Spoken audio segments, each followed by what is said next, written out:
some of the Wi-Fi partners from the house.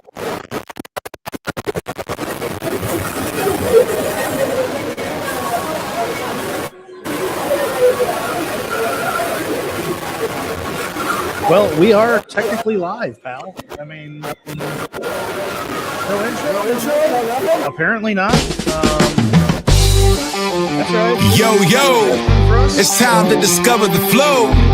We'll see what happens. Shout out to the bros. You're muted. You know. I like to welcome everybody to discover the flow. No matter how you discover the show or discover the bros. Now you about to see how far we can go, because it's time for Discover the Flow. Yeah, Cowabunga do. You know live is how we come to you. Turn the levels up when you hear the boys coming through. The Pod Squad giving you just what you need, hitting you with a new special guest every week. Don't you dare hit skip, man, it's Tristan and Kip. DTF Pod about to take you on a trip. Mega Ran bring the heat, yeah. But be clear, I wasn't even supposed to be here. Welcome to Discover the Flow. No matter how you discover the show or discover the pros, now you about to see how far we can go, because it's time for Discover the Flow. Let's start the show.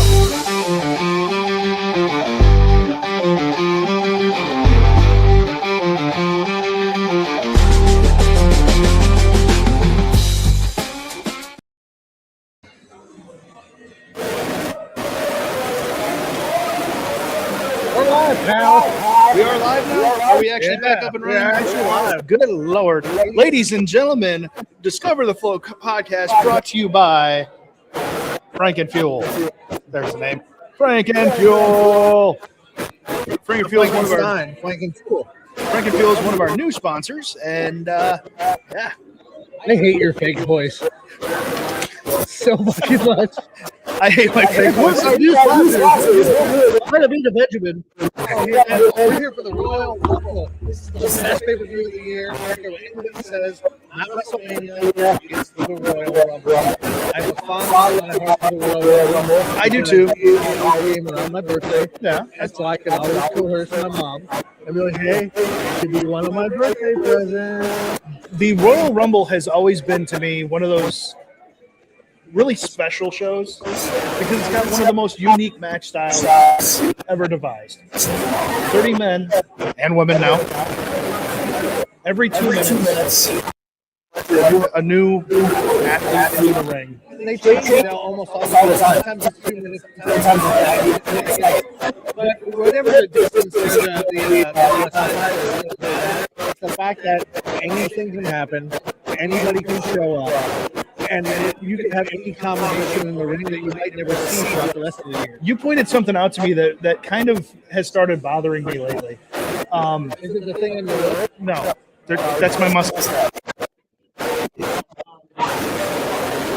Talking the other day, you mentioned, why doesn't the second entrant to the Rumble get the same flowers as the first entrant? They have the match doesn't start, so both men get in the ring, or both competitors get in the ring. They get crapped on. They get crapped on. And in my opinion, I think it's stupid, because they're always like, oh, so-and-so was the number one spot in the Rumble. If they win it, then that's special. But when Rey Mysterio did it, he's the first person to ever do it for number 2. Why does that matter? Number 1 and number 2 are basically the same. The match does not start until both men are in the ring. Right. You should get the respect that one gets. It's kind of ridiculous to me. Oh, we have a listener. Let me see if I can get. We're on the fly. Yeah.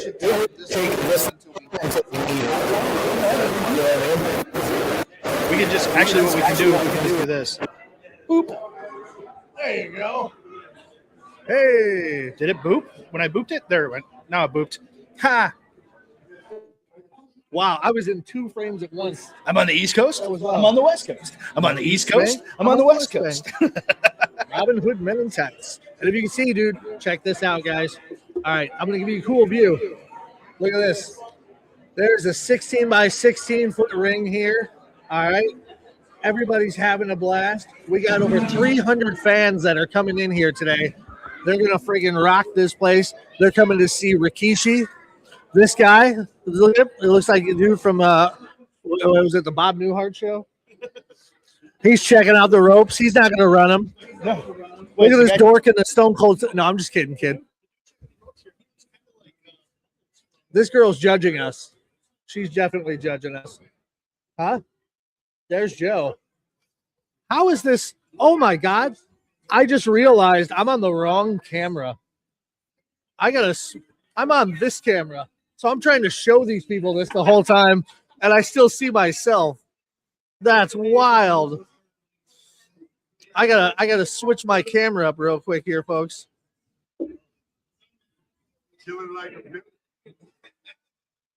Oh man. We're live, pal. Listen, again, anything can happen live. Now you're on the wrong. Oh, there you go. No, I'm still on the wrong one. That's all right. We're gonna get it fixed. It's plugged in. Yeah, we're plugged in. We're good.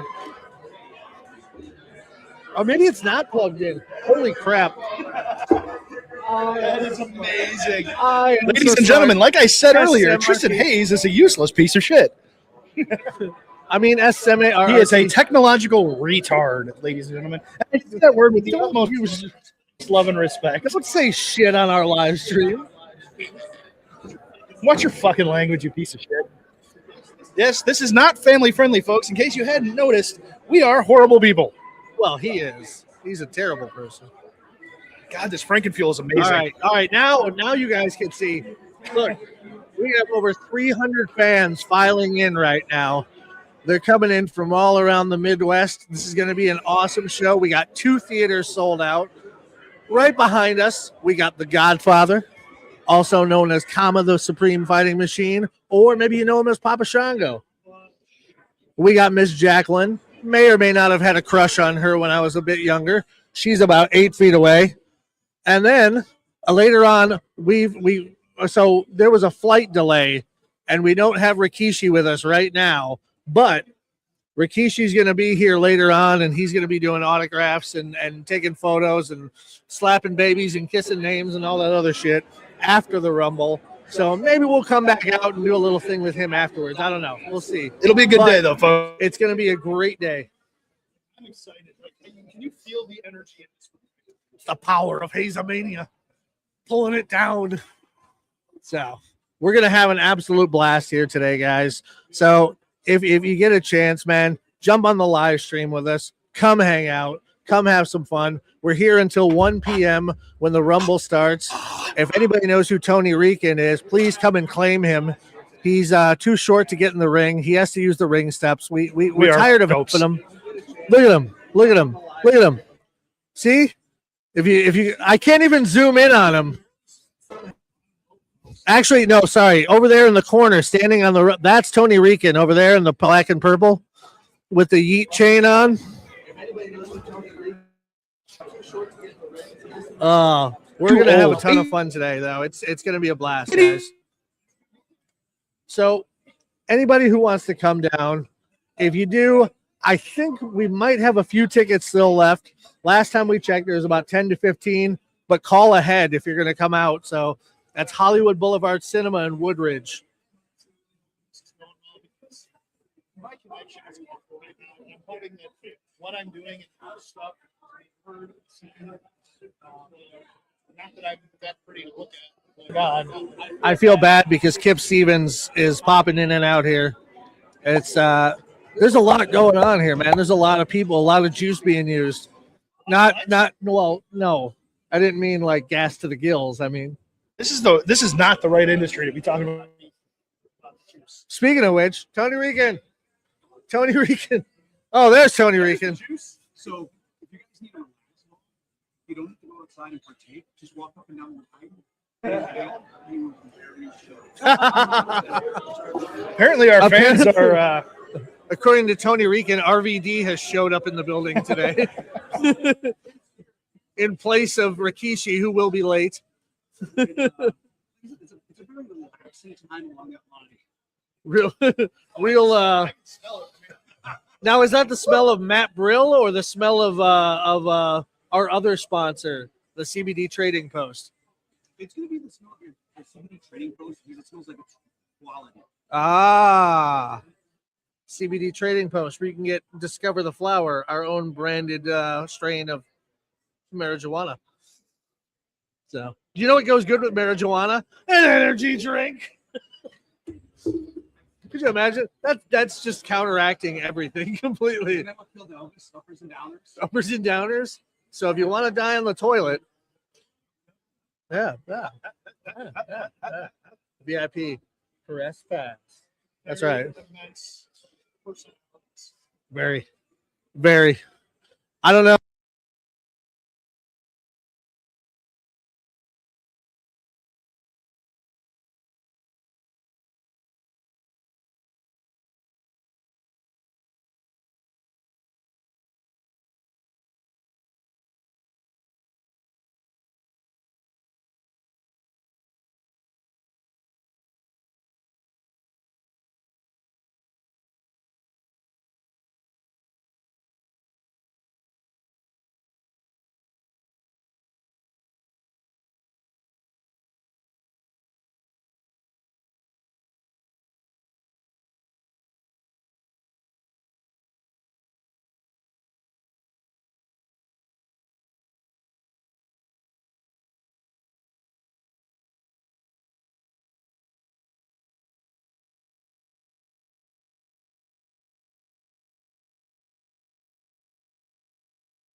That wasn't Taker.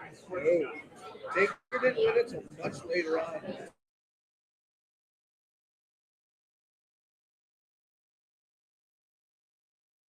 So Yokozuna was the first person to win the Royal Rumble and get a chance to go the rest of the year.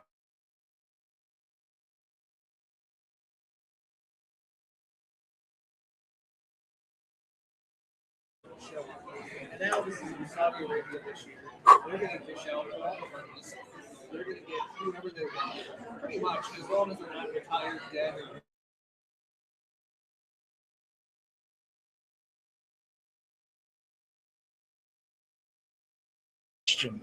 because it's Saudi, and Saudi likes to pay a lot of money for people to come back, even for one night only.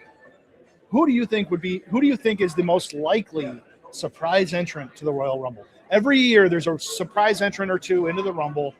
Men, women, doesn't matter. Who do you think is the most likely and most unlikely surprise? Well, I think the most unlikely surprises would be for the women's Rumble, Miss Jack. Okay, that's not. I'm going to call it now. Call it my shot. They will not be in the Rumble. He thinks he's funny, guys. He really thinks he's funny. No, of active wrestlers, people that could actually show up. People who could come out of retirement for one night. Yeah. Who is the most likely to appear? I have my own. I have my own opinions on this. I think the biggest pops you could get would be Steve Austin or Shawn Michaels. Okay. Mick Foley, I would love to see him. I don't think he's on the same page as WWE anymore enough. I think The Rock is capable, but not really. Okay, so one of the big speculations going on right now is that Chris Jericho makes a comeback. We did see his picture on the banner. Somebody effed up. Yeah, and I don't know if that was just an old picture of him or if that was a current picture. I didn't even see the picture. But I do remember you telling me that they put Chris Jericho on the banner for the Royal Rumble in Saudi Arabia, which is entertaining as hell. I just heard it was heartbreaking to make behind me. Riyadh season, baby. Yeah. I would love to have a shot at Jack Daniels. How many of these people are going to sit here and try to buy him a shot as they walk through the line? Do you realize this man would be absolutely annihilated by the time the Rumble started? Like, we'd be pouring him into a cab. But anyway, so there's a speculation that Chris Jericho could be in there. There's speculation on Dolph Ziggler, Nick Nemeth, who made a return during the John Cena farewell tour. Could be. I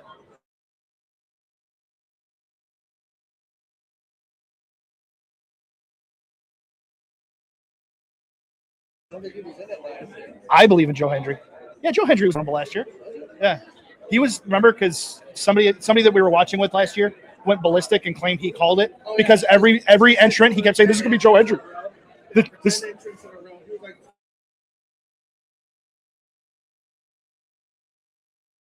that sucks.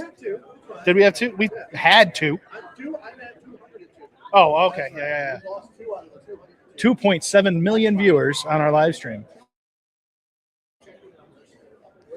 This is WWE style fan announcement.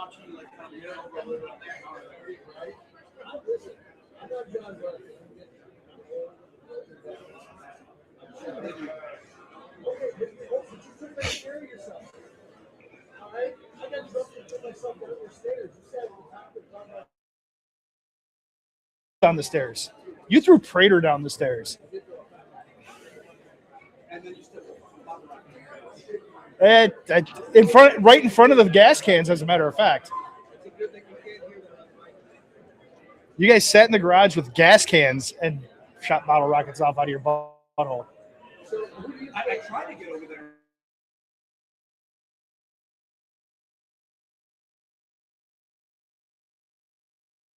Get in here, brown boy. I mean, he's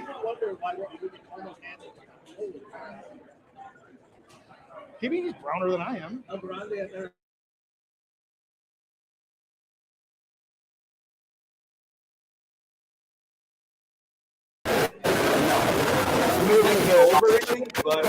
I'm just step over right now.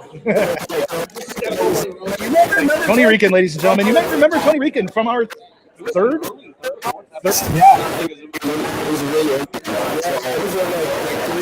Y'all didn't see his face because we didn't have the camera setup that we have now. However, Tony Rican has been involved in wrestling with us for probably more than 25 years now. Like 2001-ish? You gave my dead grandmother she was alive. She was alive, yes. She was very much alive at the time.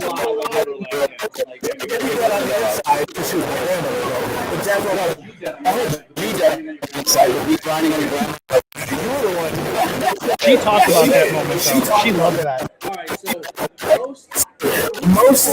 Who do you think that we have a chance of seeing as a surprise tonight?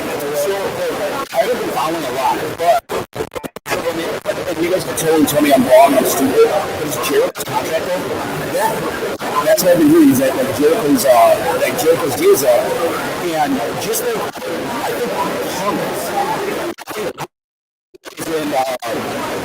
and not seeing something. Now it is. Okay, there it goes. Now it is. Okay. Yeah, you're good. Just like, the reason I think Punk is in WWE in $10 is he wants that great Legends contract. It's something that's going to pay him. So that's why I think Jericho, even if he doesn't do a long one, he's going to come back and do something. Because that's going to pay him forever. Jericho easily do a Santino Marella. Yeah, get out and done with it. And get paid and be banked for. Yeah. Have a little contract with them for whatever. Do stupid stuff. We've been talking about it, and because I guess it's the in thing to do now. Everybody's doing it. Jericho might have a small retirement too. Yeah. And so, that's the other thing. The thing is, like, if it's going to be anywhere, who's got the money to pay WWE extra to get these guys to come in with Saudi? Because if you're in Saudi and it seems like WWE has this unlimited funds now. Exactly. And so, like, and that's like, Joe is my idea for surprise. And I said, I'm not following other news because it's a WWE contract time. But if it is, I don't think you're going to see him tonight. And everything I've read says that it's because of it is. There's also the internet. It's on the internet.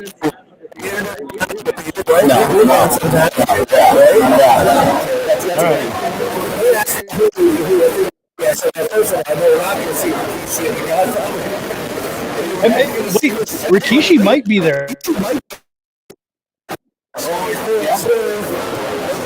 He's going in there to kick all these kids. Or all three of the kids. We are good and going. No matter what happens with our screens, everything's green. Somebody stuck their finger on the lens of that camera.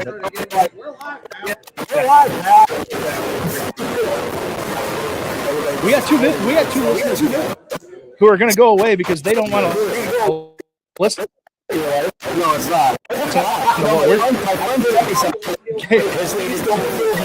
Mrs. Reekin, if you're listening. So short. So there's this video. My favorite joke of all time. But I don't have the volume. Again, all I know is it's a blonde. It's my do like blonde. That's a little weird, bro. That's a little weird about you. That's the direction to go with that.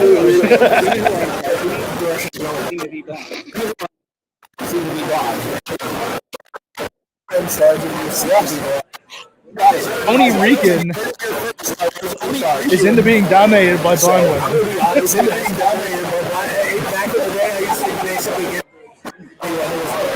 Blonde and big boobs, that makes it. Controls the bacon at my house.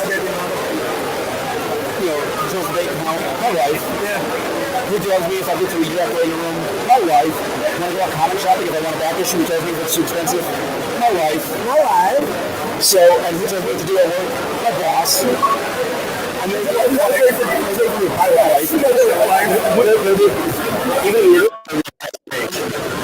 So you like being told what to do by blonde women who are younger than you? You like to be told what to do by blonde women who are younger, significantly younger than you.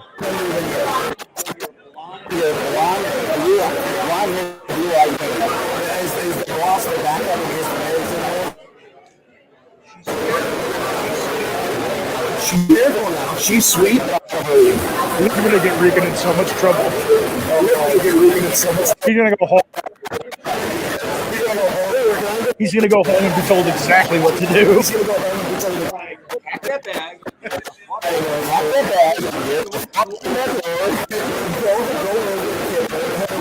Yeah. No. Actually, Regan would be a great roommate to have because the man cooks like a monster.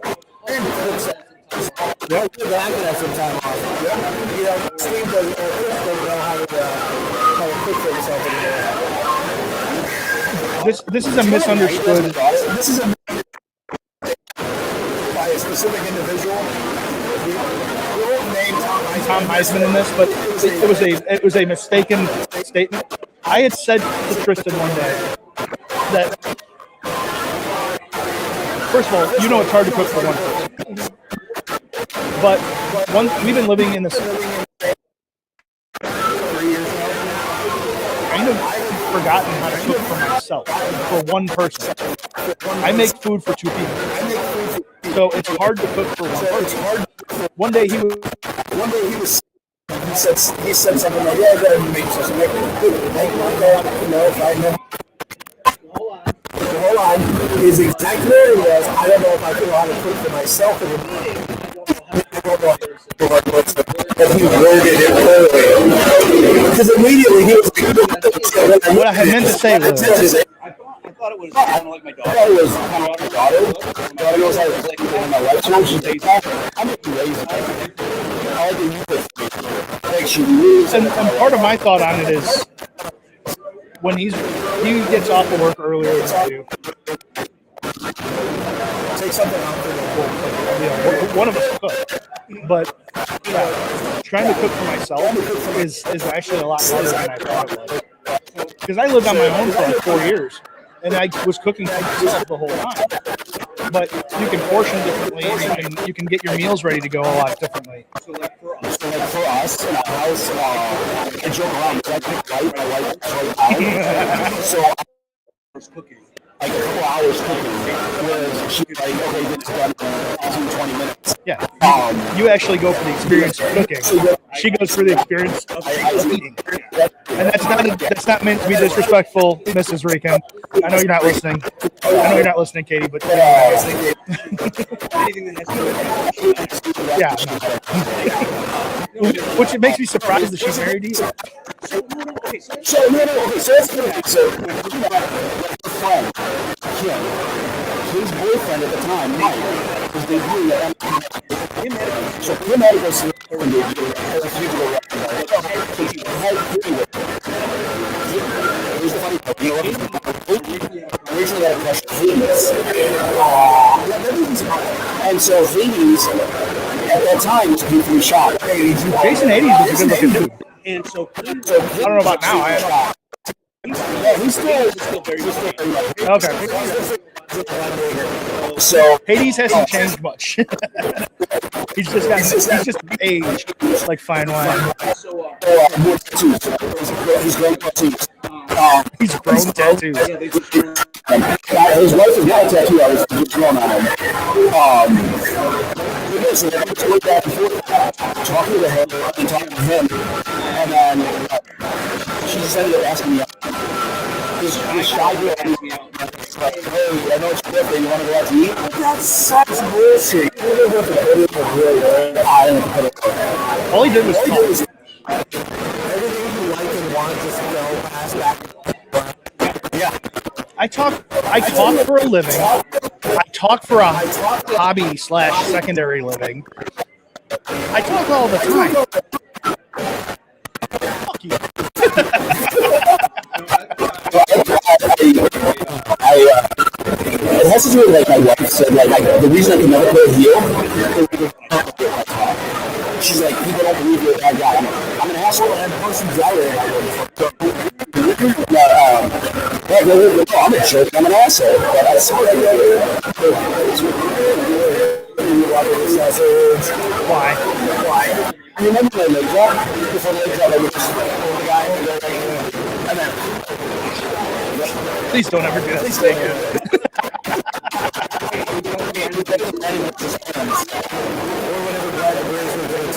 Yeah. I see your face, and then the ref counted, and you go like this. So you said ball sack from this as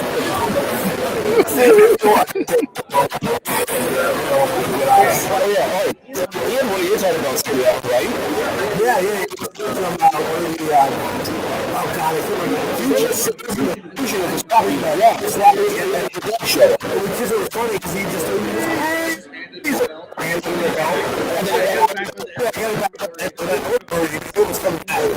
Yeah, but you knew where it was going to. So what Brandon plays does goes in public action, street naked, takes a picture naked with the red cover. Yeah, the belt covers his. And so he's got Yes. I'm pretty sure he's got them all in a book somewhere.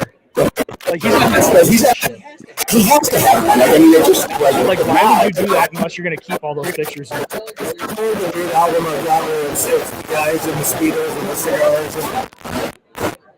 It's like we're still at the house now. Ben McCoy, all right, hardcore Craig. I forgot. I literally forgot about that. Yeah. That pops up every once in a while. Yeah. That's what she said. Like the memory. Like Tristan has a memory. Tristan is a memory. And people are happy about it. It's the base of that. So, alright. Royal Rumble. Okay. To me, it's my favorite pay-per-view ever. Right? Because it's always at my birth month, or it's I love the clothes. I love that's around it, and I like the surprises and everything. Just being able to think, okay, who's here? Who's going to what is the Rumble team? What is it? So, out of interviews, my favorite was on their pay-per-view, just so you know. Was two, so I guess since the other one's no longer around, that makes him my number one now. Just because Rumble's different. Like, even though, like, WrestleMania is the big event. Rumble, there's no surprises for WrestleMania. By the time you really understand the story, like, if you've been paying attention, you understand the story, you know where it's going. But the Rumble, we've seen people that like place. We've seen people the contracts companies get low to get you for this event. So it's just it's the last big surprise. It is the last big. It's the one thing where he can. One thing Because it doesn't matter if he's dead or not. like because it doesn't have because we get genuinely surprised at some of the people who come out. Like sometimes it goes off, sometimes This guy showed up on the it does it, but the fact that this guy knew at this moment, let's be 100% honest, when this was first debuted in the WWE at that Rumble, it's always weird to have this particular. Tell me the Tell me that wasn't like true holy shit. It seems like you were saying people who over the years were dead for me. I'm like, what? Do you not hear what I'm hearing? Yeah. And like, it's different that. And it's like, the only thing that came to that other shows when Joe Hendry showed up at WrestleMania. Yeah. And that was once in the past, how long did something like that happen? But no, like, because of that, like, the rest of the matches in the Royal Rumble are super good. Yeah, but the Royal Rumble it's that surprise that you can genuinely, it doesn't matter how much you follow wrestling, it doesn't matter how much, are you a marketer, are you in the business, people probably work for WWE and not know everybody who's in the match. Like, 100% honest.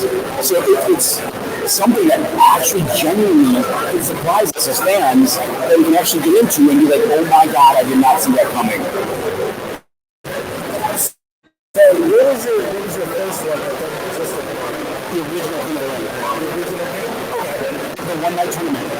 Yeah, so you get like 8 guys, everybody would have to work through things to have to do. I don't know. Love it. Because it was, again, it was different. You said, there's no surprise, but surprise of how and the matchups that you might get any other time. Okay, so we're the first thing we got. Yeah. I remember. See, the end of the week is like we have food. Hollywood. That's possibly my favorite. Did anybody do? Well, King Harley was there forever. It was always King Harley. I don't know, because there was also the who made a huge impact on the King. And the thing is, when they did it for the right guy, yeah, no, that is 100%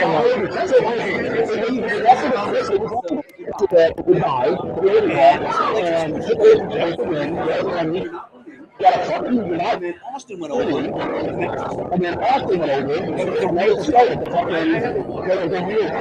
I have a wonder for you. I have to say this we sat and we talked about this. Austin gets to the finals here. Let's say it's not somebody with the biblical background. It's not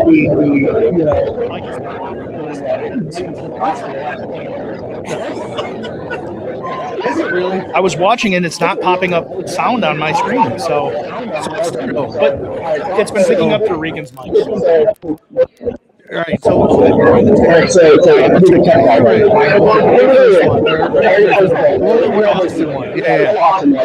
say he gets to the finals and it's not Jake Roberts. It's not the biblical born again Jake Roberts. So Austin isn't motivated to do the 316. You're an alcoholic. You're a faker promo. Does he still pop the way he did? What's it become? I don't know if he's good pops because there's amendments. Like, if the Rocky did injury and he got which I'm still convinced he didn't. I just figured they wanted to. It was working. He was feeling as a face, and I think they just wanted to take him away. You know? Yeah. As a heel, when you're hot, when you're good, things like that is, there's amendments that one moment that the other guy has added some words, if you're putting in the right situation, that happens here. And there's an LED situation. You know exactly how different things matter. You've seen me go with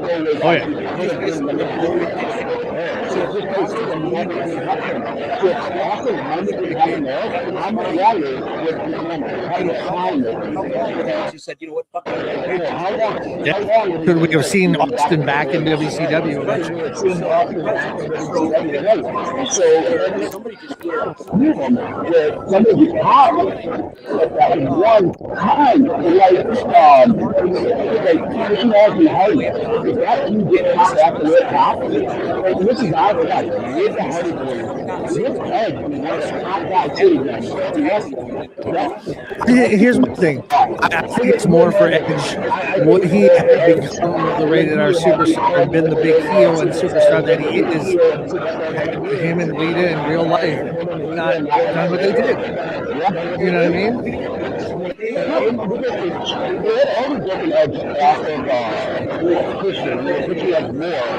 Yeah. Without the Rated R superstar, I don't think he would have made it to where he was. And that's taking nothing away from his success. They could have been top because when moment is missed, it's not for the original, it's that one moment, that one moment in time that you can't be you can't any of that. It happened and it's gone. And so I have a fantastic example of that for you. It was a moment that was missed. It was the 40-man Royal Rumble that Alberto Del Rio won. It was the only one that was 40 men. I don't know why they expanded it that year, but they did for whatever. And Del Rio won, and then everybody started to realize Santino Marella was on the outside. And he came in, and the pop that he got when he started queuing up that Cobra, I'm like, the opportunity that was missed, the pop that they could have gotten, if they would have just let Santino dump out Del Rio and then find a way to take it away from him later, like it would have been a huge. So you guys know. The fact that there's a group of you after Royal Rumble that consider Royal Rumble. Well, yeah. I think because there's two world titles. Yeah. Or used to get a title.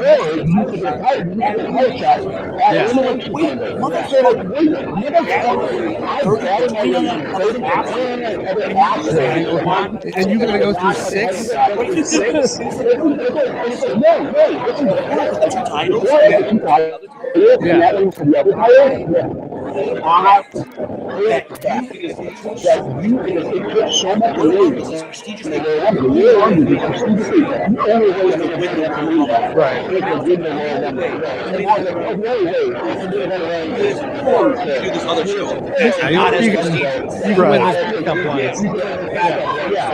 Which the way it's depending on which one they want.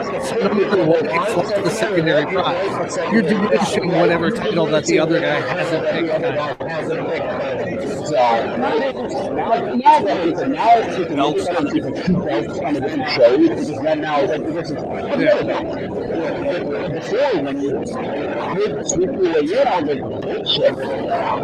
When Cena just declared that he was in the match, he's like, "Yeah, I'm not going to earn my way in. I've been here long enough. I'm just in it. We're doing this. I'm going to go in and I'm going to become the champion. Screw it."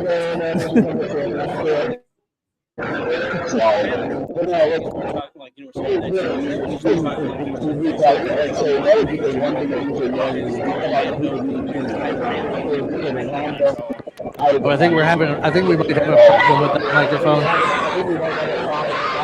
You've been getting a lot of feedback on that center mic. It's not you. It's the mic is like crackling.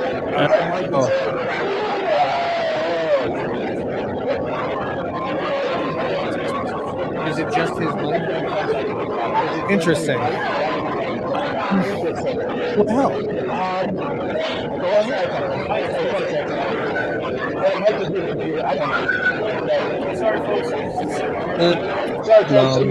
We could check out some more of the folks that you got going on here. So all these people here. It's amazing that we have all these people here.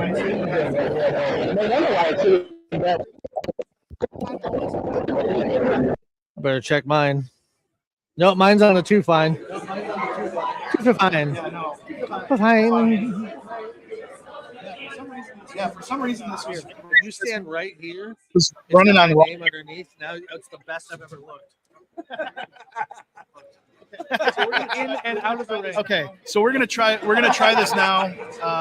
So we're gonna try see if that makes a difference. I think it was picking you up through the. So it's picking up all the. Yeah, the whole time. I got it. Apparently, we had some technical. So Tristan is clear when facing the mic. Tristan is clear when facing the mic. Oh, that's what it is? That's what this says. Oh, much better. Hey now. Tristan is queer when he's not facing the mic. Well, no, because that means the mic is right. He sucks on robot by his penis. mouth, so he's very queer when he's facing the mic. I like to talk in about penises. All right, we got much better sound now. Thank you, TJ. Thanks, TJ. Appreciate your help, buddy. Thank you. Could have got on that Shout sooner. out. Yeah. I thought that said teabag. I'm just kidding.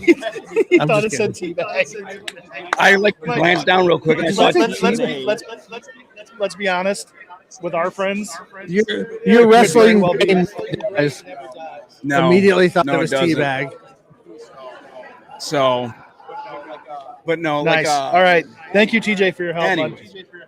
But yeah, so like I said, it used to be a thorn, but now I'm sure you're still now getting that, some like, feedback, but I say it's gotta I be a say lot better. now that there's been 2 for a long time, but I've also been watching since like 1980 something. So All right, so I got a question for you. So now, can we have that 40 minutes of conversation back? And Yeah, start let's over start again? over again. So welcome, Tony Rican, to the. Fast forward. That's fantastic. Thank you for the help, Teabag. Okay. All right, we're back. If Fat Orton, We're back in as live, far pal. as Tristan is concerned, it's Fat Orton. Okay, I can take Fat Orton. I'm fine with that. No, he's Fat You're Orton. Fat You Orton. used to call him Fat So Orton. what am I? What fat am I? Ask you, most of the Nice. feedback is completely gone. Good. That's awesome. That's a That is great good. thing to Okay. hear. Appreciate it, brother. All right, so here's a little test for you. Royal Rumble. We all know the man who has won the most Royal Rumbles is Steve Austin with 3. But how many people won 2 Rumbles? I honestly don't know. I'm not even gonna hazard a guess. So Come on, I know you know some of them. Let's get through some of them. Let's see what you got. I just want to put this out there. Most of this knowledge that Tristan is dropping is straight from his fucking dome. Most of it. He is not looking all. He's looked some of it up, but I have some statistics, but most of this is just autism. This is the tism. I'm gonna say, wait. So what do we got? It's the tism. I'm gonna There's like 8 of say them. Yeah. Michaels. I'm trying to You go got to through do the my most head obvious here. one, which Michaels. is just Cody Rhodes. He's the most recent. Yeah, Cody Rhodes. That's a gimme. Cody Rhodes, Michaels. Did Hart? No. He only won the one. Yeah, and he shared that one with Luger. Okay. Flexi Lexi. Yeah. I know it's not. But Hacksaw won the Hacksaw. very first ever Royal Rumble. Yeah. That's why I A said lot of that people one. think it was Hogan. No, it wasn't Hogan. It was Hacksaw. No, it was Hacksaw. Oh I'm god, trying to go through the years. Trips. I know he has at least one. I'm trying to think if he has a second one. So he's got the one where he came back from the quad. He does have a second Royal Rumble win. Triple Taker? H won the title in the Royal Rumble, taking it from Roman Reigns. The year Roman Reigns put the title on the line in the Rumble. I know Taker has one. Does Taker? I know Hogan has 2.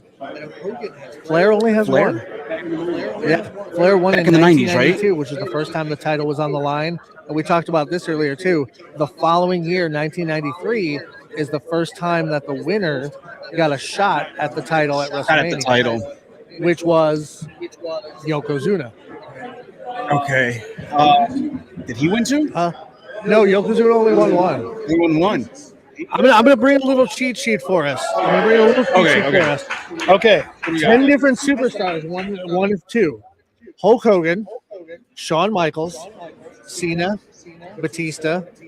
Those are the 2 that we were missing. Triple H, Randy Orton, Edge, Brock Lesnar, which we forgot that one, Cody Rhodes, and then the only woman to win 2 is Charlotte Flair. Rikishi will be here after the Rumble. He'll be here during the Rumble. He'll be signing pictures after taking photos. Yeah. His flight's landing when the Rumble's happening. Thanks. Company. But yeah, those are all the guys that have The done fucking has begun, people. Okay, so here's a question. To you, what was your biggest surprise winner? That just like, oh my God, they fucking won? Biggest surprise winner. Like that you just didn't see WWE doing that. Most recently, there's been a couple throughout the years. Most recently, obviously, Jey Uso. Like I liked that one, like, but I didn't see it. Like I wanted that to happen, but I didn't think they would go through with it. Like I was like, this needs to happen, but I didn't think they would go through with it. You know what I mean? And so like, because he had so much momentum and so much fan, like I wanted it, but I didn't think it was going to happen. So the only thing I think that sucks about that is he never quite got to where he needed to be physically to carry the job and to carry the load. You know what I mean? Like I'm sure he was able to do the media and all the meet and greets and everything, but in the ring, he didn't look like the guy. Yeah, in the ring, he wasn't where he needed to be. You could always tell he was gassed, always. Which I mean, hey, this person over here just keeps yawning, and she's like going to sleep. She needs to like wake up and have some caffeine. No, you need to wake up and have some caffeine. She's like getting. You know what you need? You need a Frankenfuel. Our new sponsor. No, I think if I had to pick a surprising moment, that's what you're asking, right? Yeah. Surprising win. You know who mine is? Ray. I think Ray during the Vince McMahon era. Yeah, and I know why they Not did because, that. And I'm not trying to diminish Ray's deservingness for it, if that's a word. But I get why they did that in tribute to Eddie.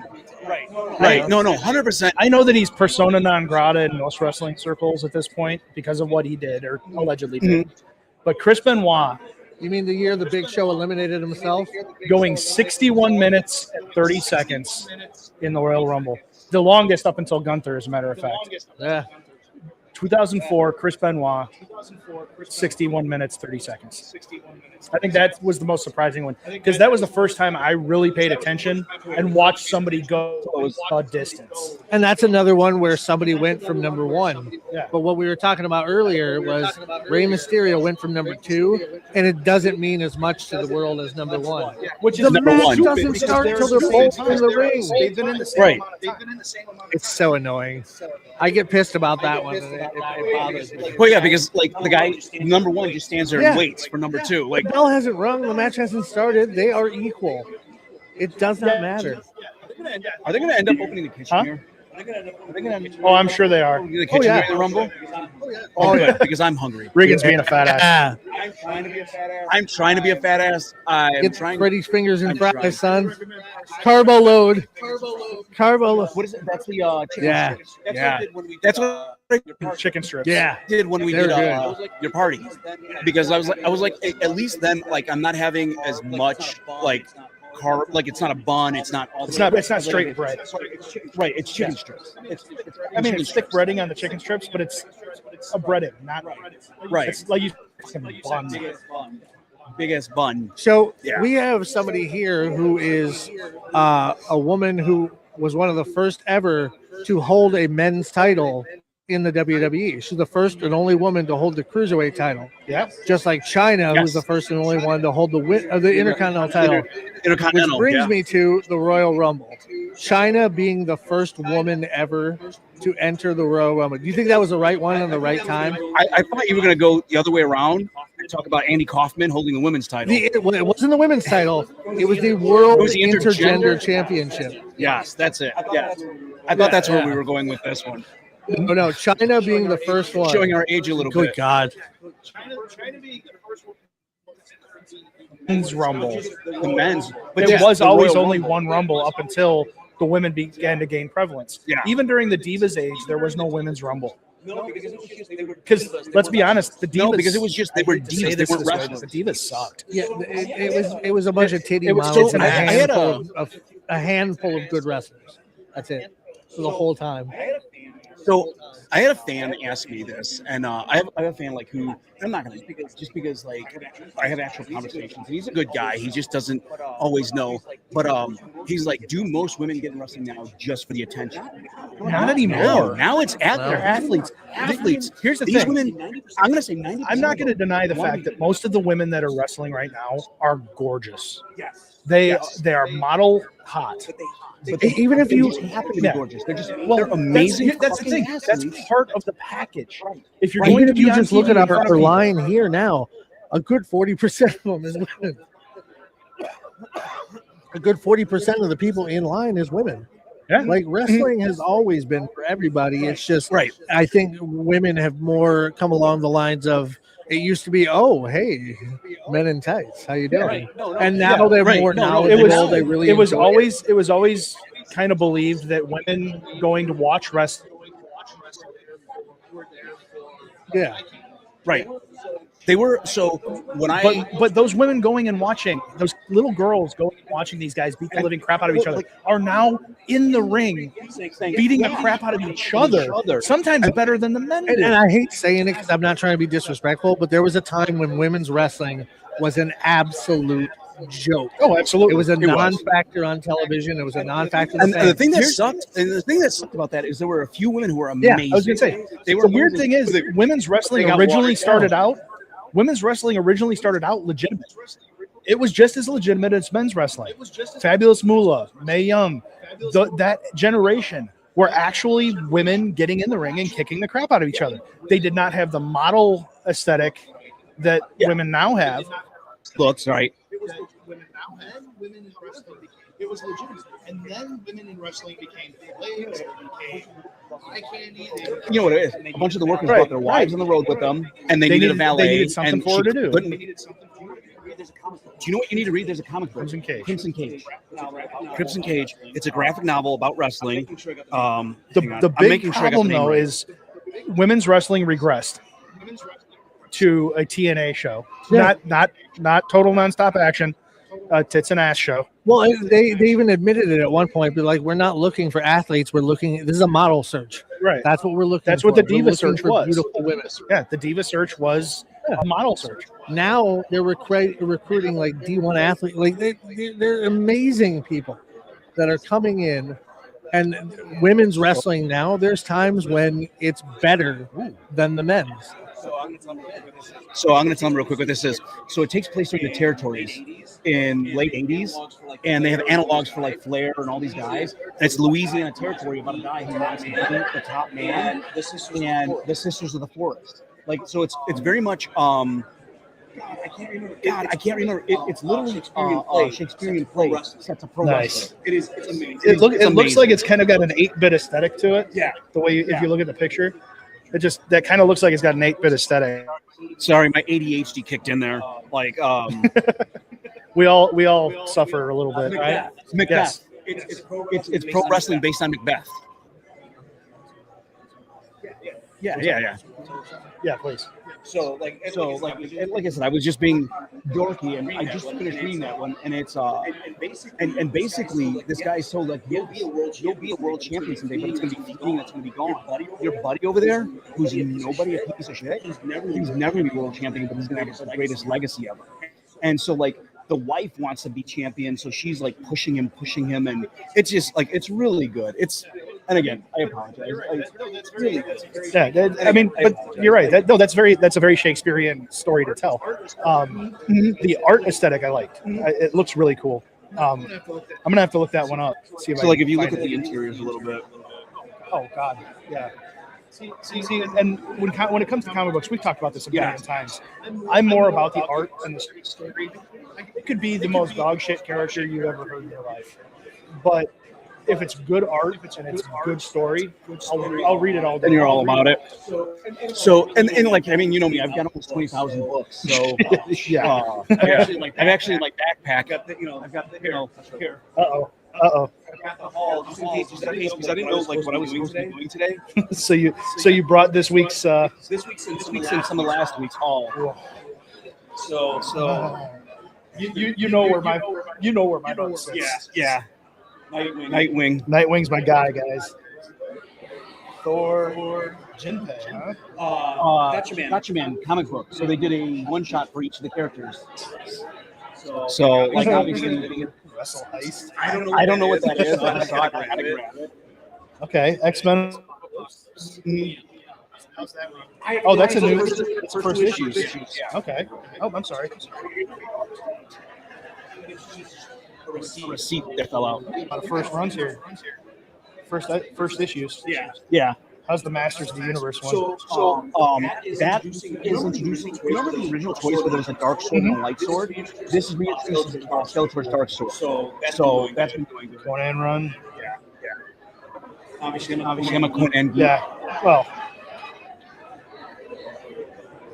How is that? So Jin Zub, guy writes, he's amazing. In this story, he's not jumping around like one straight story. The story bounces around in his life. So they're telling the story of how he got the prime. Is that a new 2099 Spider-Man? So that's Spider-Man 39. Oh wow. Okay. So basically, I always loved the 2099 stuff. Mephisto and Entropy are gambling on heroes to fight each other to see if the universe exists. Containment. So he's got a virus that takes away your fear.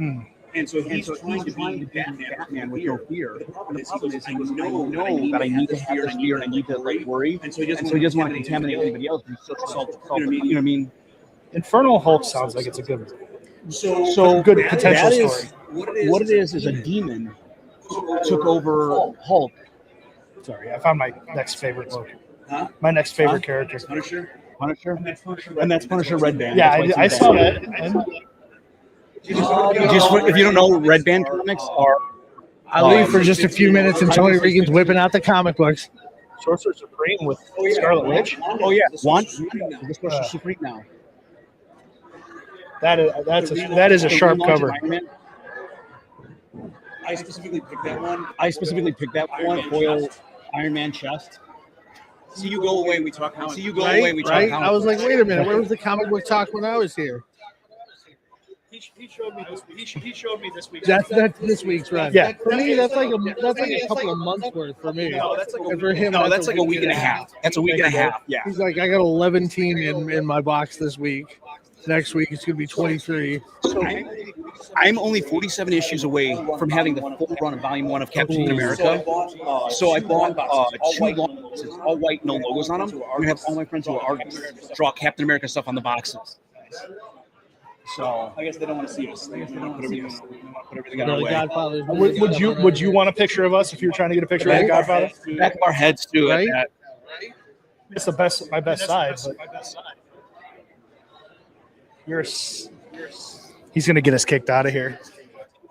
In Woodridge, Yell that now. Hollywood Boulevard and Woodridge. Boulevard is in 75th Woodridge. Hollywood Street. Boulevard Cinema in Woodridge, Illinois. Go ahead and look it up. Listen, if you're going to come down here, which I doubt anybody listening to us is, but if you are, call first. All right, they've already sold over 300 tickets. It might be sold out now. I think they're in an overflow theater. Yeah, we definitely have 2 theaters. Hey, stop trying to get famous off us, man. So, anyways, we got 2 theaters opened up. The last time I checked, there was like 10 or 15 tickets still available. Right. But that was a couple days ago, so that might be gone now. Because he was saying like 200 something in one and like 80 in the other. Yeah, This brother's got the $1 million title. This guy right here. We thought we had some good belts. Look at this guy. Woo! Yeah, that is slick. Looks like a black Michael Hayes.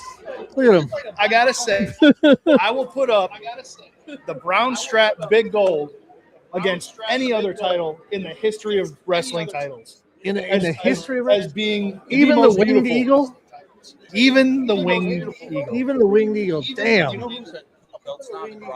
you know who's a belt snob is Raw Ego? But you know Oh, I'm aware. Ego is I get a an massive offer belt for one of mine once a year. Do you know that's why he hasn't made an Eagle Pro belt yet? There's no Eagle Pro title. Do you know why? Rob can't design it. He's such a belt snob that he cannot settle on one design that will represent the company. Here's the thing. The only reason I would put that belt up as the most beautiful belt is because I own it. Because he owns it.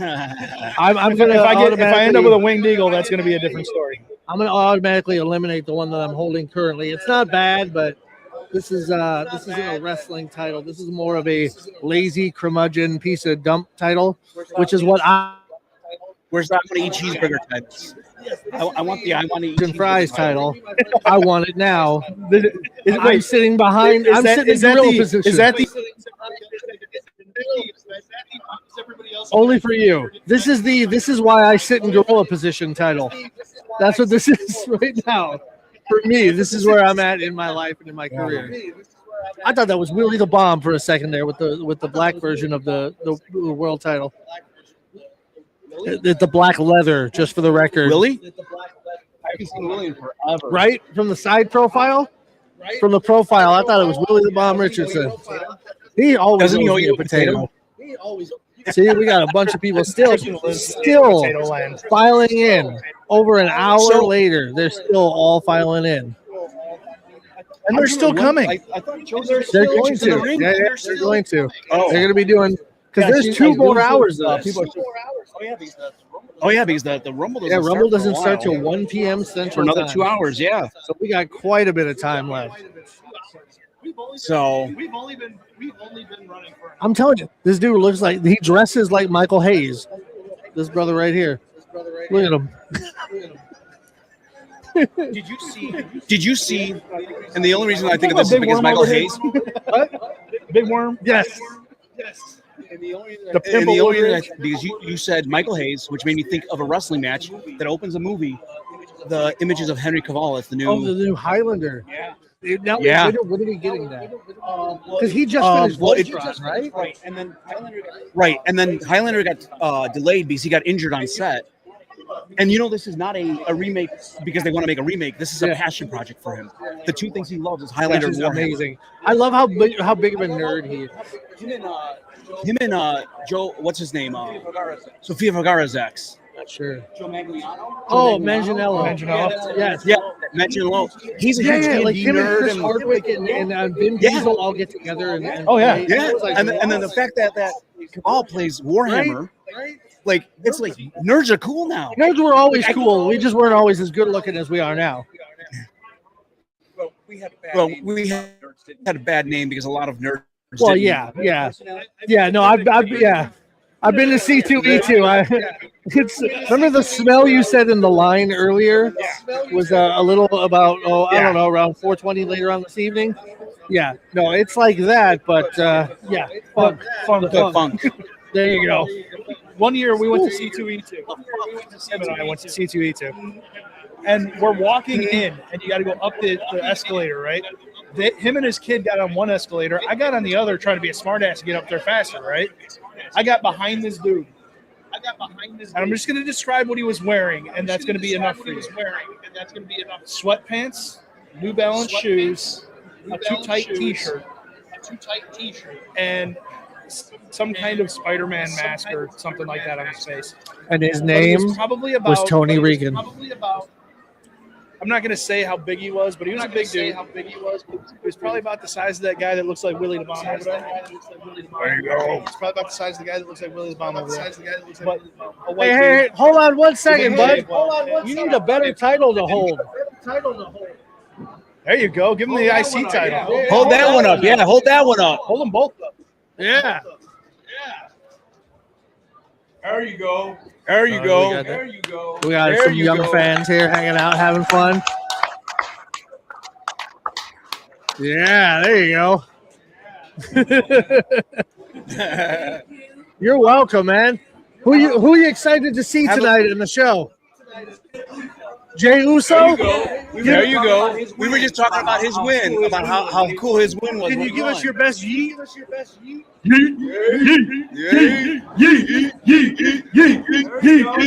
There you go, bud. All right, man. We're going to get Michael Hayes over here soon. I'm going to get your ass silky smooth. They worm. Like They sea worm. red with micro They braids. see white. See white. See white. See white. I haven't seen Sea Red. Listen, nobody understands now, but Okay, you so will. funny story. You will.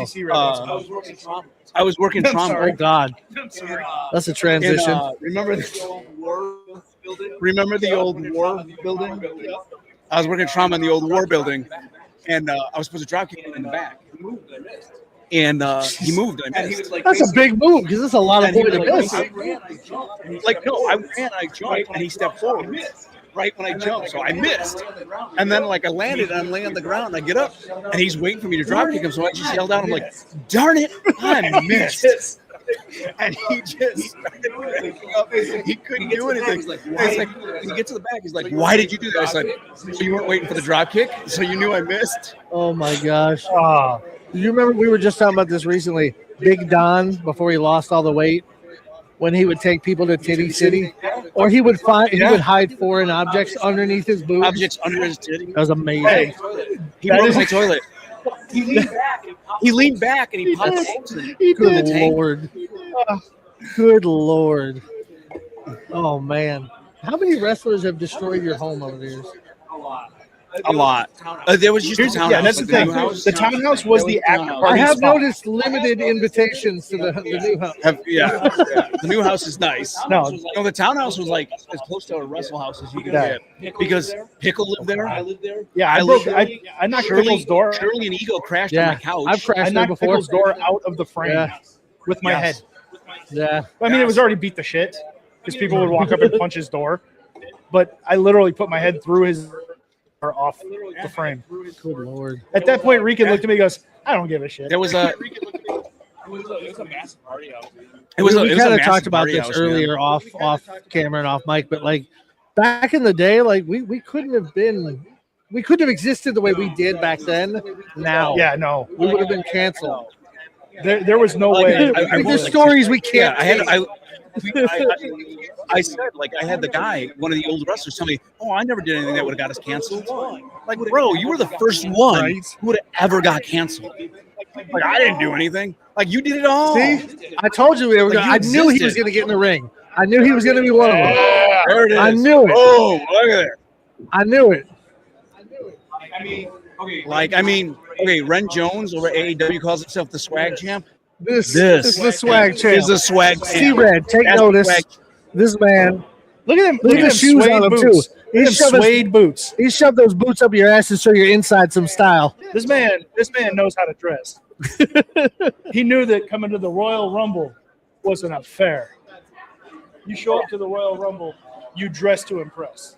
Unlike me, who Royal Rumble, you dress. Unlike me, I who's wear just my- wearing nothing but my Discover the own Flow- gimmicks. My Discover the Flow gimmicks. Royal Rumble hat. At least I match colors.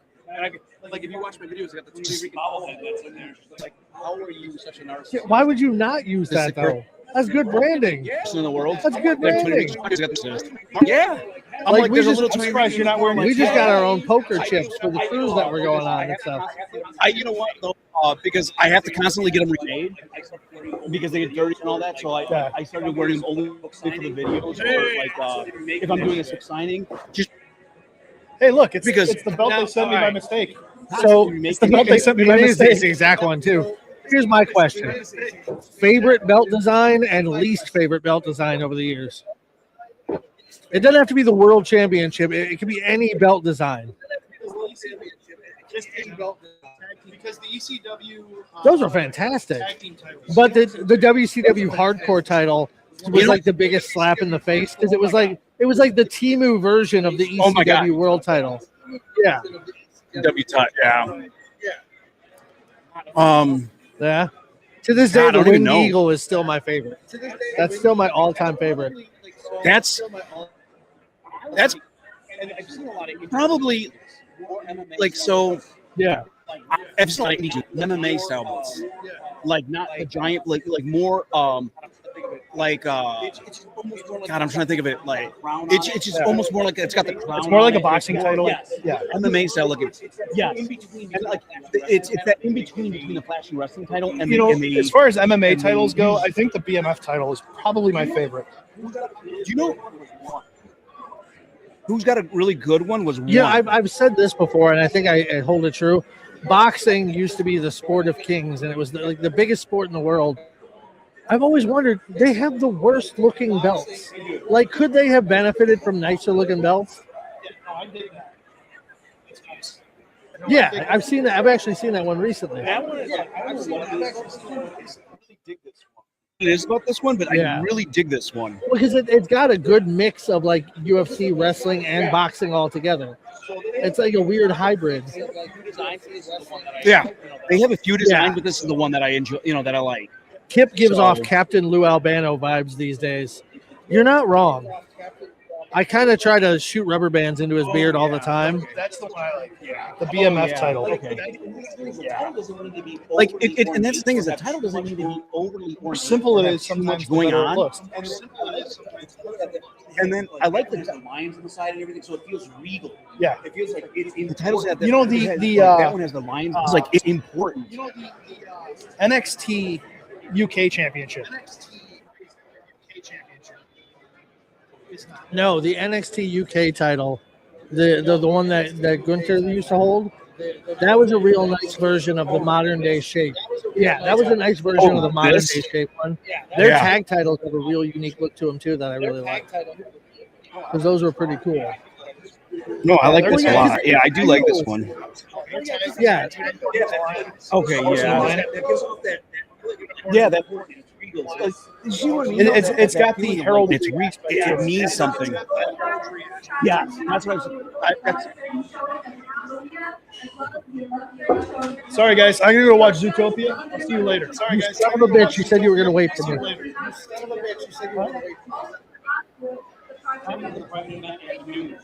Sitting for the 40 more minutes. private event at noon, so 40 more minutes. Time. Can we see the burger over here before then? Has Chesburger. You know, TJ. There's just- enough just for people, the record, dive. You can blow me. Dive, don't catch you. Captain Lou vibes. Come on. I'm trying to bad I influence might on be these the kids. size of Captain Lou, but I don't have half the talent. You need to get like some little. You need to get like some face little, piercings with the face Problem. Yeah, I think he just went through the first layer of skin, though, like because those things Yeah, I got don't ripped know out, how so it he couldn't did have been that. like an actual They always piercing. just looked at me hanging on by nothing. Okay, so you never did that as a kid where Yeah, I used to do that with you my go through the first layer of skin. That's all he did is he just put it in the I think that's all he did is he just put it through the first layer of skin. Wait, Yeah. wait, so a needle was either holding that, or on? he figured out some way, like either that, or he figured out some way, like latex, like Something, yeah. Sure. Like I'm not 100% sure. Aw. He got in the ring like.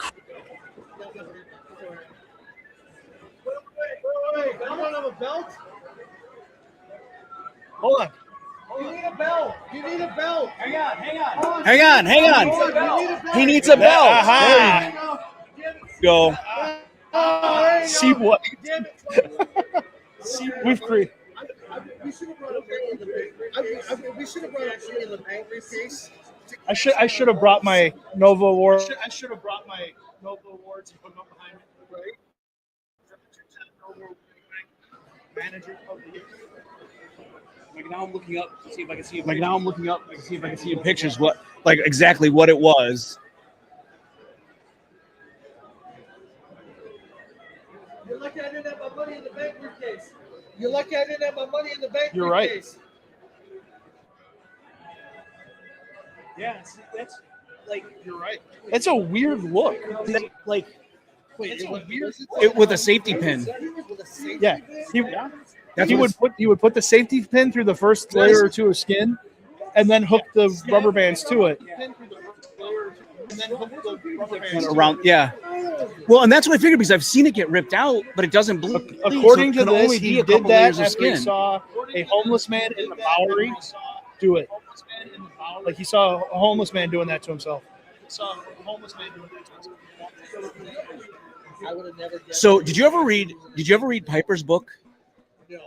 So Piper's book, he describes wrestling as a sickness. Look. Chilling like a dude. So- Chilling like this. Get your apple juice. I was gonna bring a bottle. I was gonna bring a bottle to take. I heard I'm trying to do it. Seriously. That stuff's bad for you, man. You're happier life. You're happier life. I do now. I don't even drink like a signing. I don't even drink like a signing. It's hard. I'm trying to stay. You're looking good. Hard. I'm trying to stay. You're looking good though. Not bad for 25. Oh, Not bad for 25. Look at this. Oh, I wish I was 25 again. I wish I was 25. I wouldn't look like Captain Lou.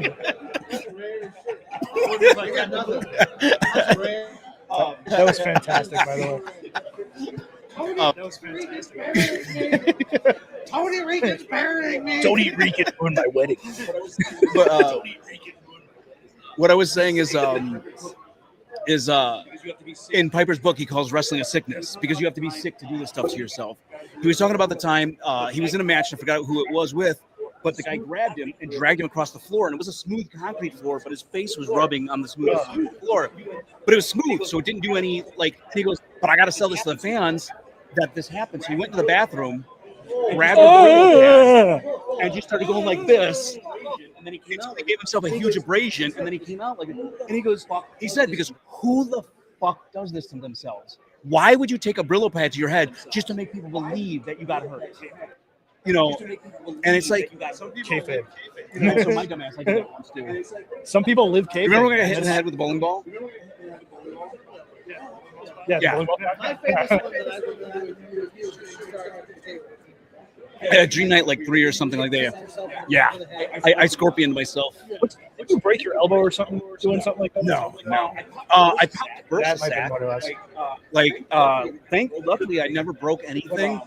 But so what happened is this was DDS. I was putting a tree of woe, and I was gonna have my hands in front of my head like this. And he's gonna put a stop sign, right?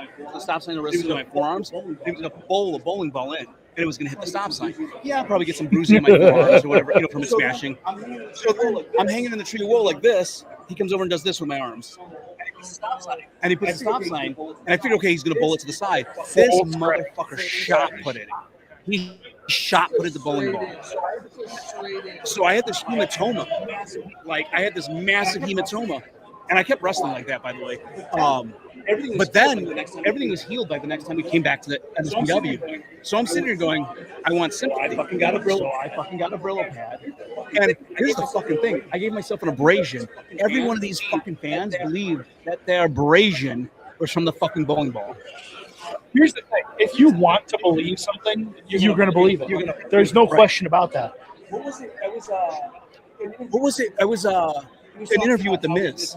He was talking about how he's going to come out as The Rock, and The Miz is telling Vince nobody would believe on the fucking Rock, and Vince told him they're going to want to believe The Rock is coming out. They're going to want to believe it, and Miz goes. He kept telling him, "No, there's going to be no reaction. Nothing's going to happen. There's going to be no reaction." Miz comes out, the place is going nuts. And Miz is doing it. He's eating it up. He's doing the Rock thing, and he's almost To realize it wasn't right. to realize. Well, and the thing you have to remember is arena shows like that, massive stadium shows, they're so far away from you, and it's a ripple effect. Even Jericho was talking about this on a podcast recently. You do things in the ring, and it takes 2 or 3 minutes to get the feedback. Because it's such a big room. It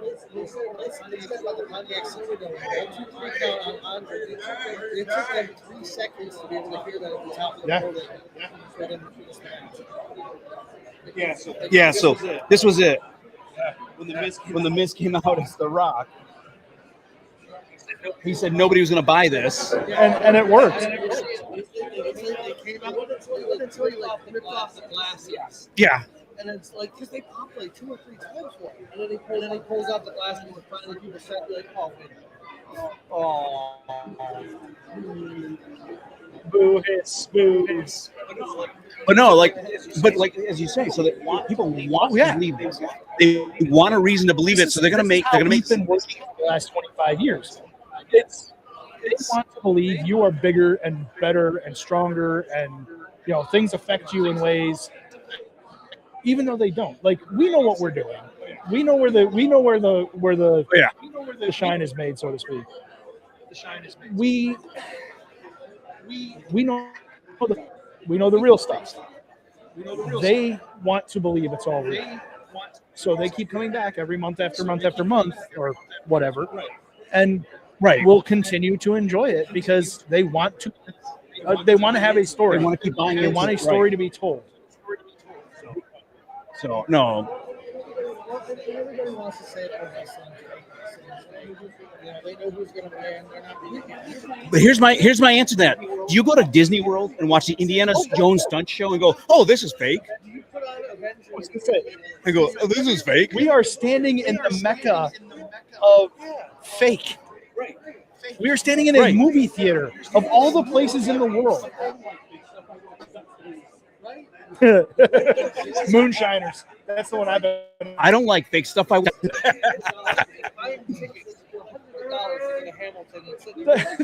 You're not Hamilton. You're Hispanic. Wait, what? Hamilton was a white guy.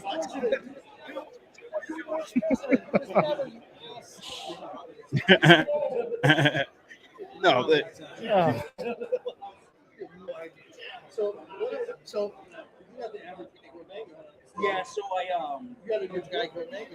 yeah, so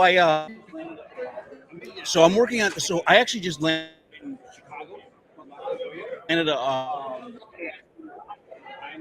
a seasoning company in Yoya, and so all the seasons. Like I literally just got this massive box of seasonings at home that they sent me. So I'm going to be doing all their marketing, like all their recipes and stuff like that. And in turn, zone and adobo and things like that. we're going to be creating two new line of like season foods. And then what we talked about is the owner, one's Colombian and one's Puerto Rican. Like we think we're going to do a Latin tour, like recipes from Latin countries all over the world. So that's kind of like some of the next steps. Are you planning another trip around the country, doing like you did with Louisiana? I wanted so I went to Louisiana during the big storm. Yeah, just so you know. I wanted to go just during the big storm. The big rain. The big snow. Last week during the big storm. Oh yeah, during the whole polar vortex burn. I didn't know they named polar vortexes. Did you know that? The polar vortex. The storm that came through was Fern. Okay. Yeah, its name was Go Fern. figure they name it after a woman. Anyways, so my yeah. No. Go figure they name an ice storm with after an a F. woman. No. So Go figure they name an ice storm after a birthday party. So at my birthday party, there was a large bald guy from, and he in his wet things. And I'm like, this fucker drove up for my birthday party. Yeah, I'm going down for his wedding. So we drove down to Mississippi on Friday. 12 and a half, 13 hours, not that bad, right? In the church, and you could hear it raining. When the storm hit, we were. Do you guys know what Pentecostal is?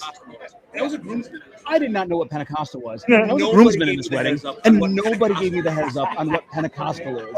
Nobody. Okay. So they at one point said, Nobody. So they at one point have the groom come out and pray for the groom. Thinking, okay, I can ask.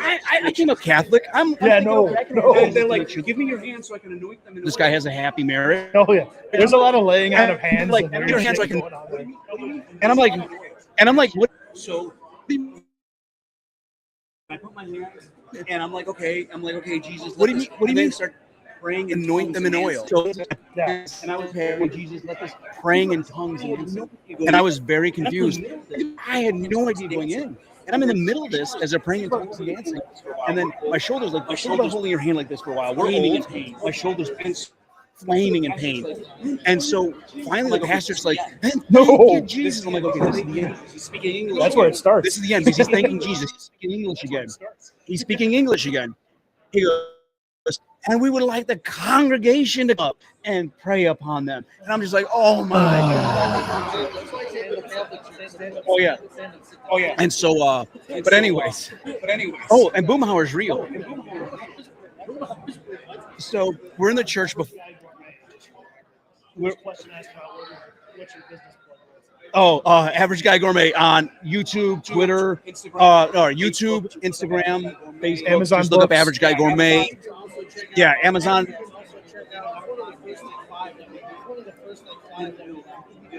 And I think you did all the links to all my stuff down there too. Yeah. So we're at the church before everything starts, okay? And the maintenance guy comes up, and the groom is like, "Hey, Dave, how you doing?" He's like, "Hey, where you going?" And he's got paint on his shirt. He's like, "I see you've been painting." He's like, "No, my worship, I've been painting all later." And I was like, "Oh my God, they're having a fucking conversation. I can't understand this guy." And he's just like, and I was like, "Oh my God, fucking Boomhauer's real." Like, no, he's like, and he had the like the cocked up jaw. And so, anyways, okay. So the trip back, we're driving north on I-55 in Mississippi. After a snowstorm In Mississippi, who has no salt trucks, no plows. So we are doing 15 miles an hour on I-55, and we hit like some of the counties. Like if you look up right now, power outages in Mississippi, almost all of northern Mississippi is still out of power right now. And so we were running out of gas, driving up I-55 at 15 miles an hour. We finally made it to Ole Miss University, and that's the only town that has power in Mississippi. And because we were like, we are not staying the night. We are not waiting them to get power. We are finding somebody else.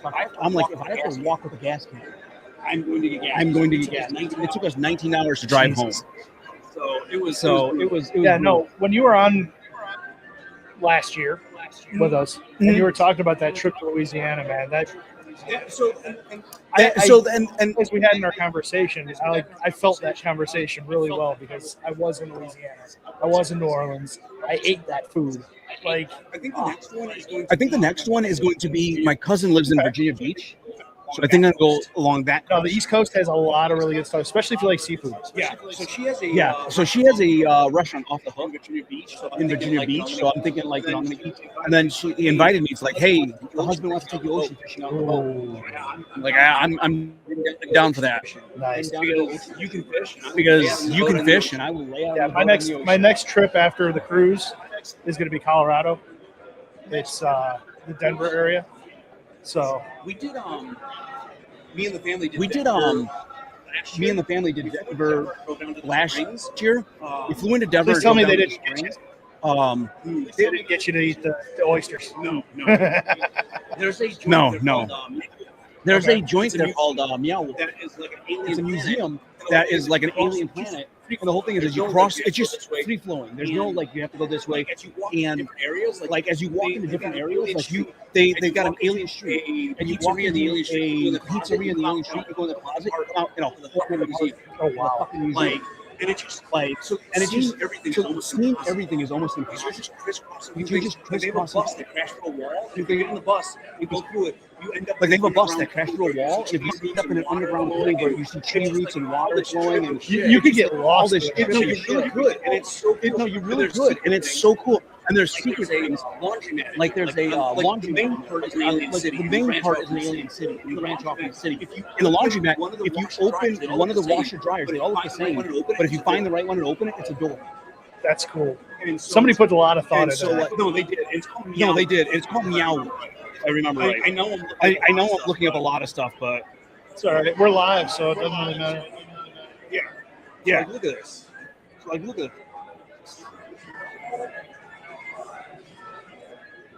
This place is just trippy as fuck. Oh wow. This place is just trippy as fuck. Yeah. Yeah, look at that. I mean, seriously. Like if I could actually, I might be able to. Hold on. I'll pull it up and share screen. So like this place was. And then we did. We went to Casa Bonita, the South Park Mexican restaurant. The Cliff Divers. We did that. The food is. They're making a lot of money being South Park. Is it? What else? Typical. What else did we do? Typical Star of the Gods, top of the Pikes Peak, all that stuff. So it was just Florida, and then the year before that we did Florida, which American Florida food. It's American food. Yeah, Florida's kind of boring.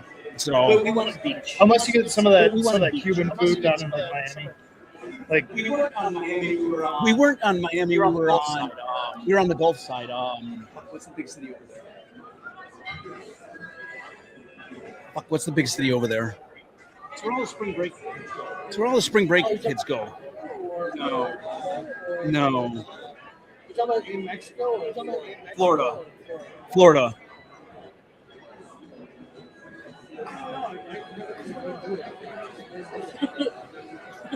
Tampa. Tampa. That's on that side. Yeah. No, there you go. Nope. There you go. Like this place, like I said, This place is trippy. This looks insane. So yeah, we went to one in Denver. Convergence Station. Like it is just What to expect when you're expecting.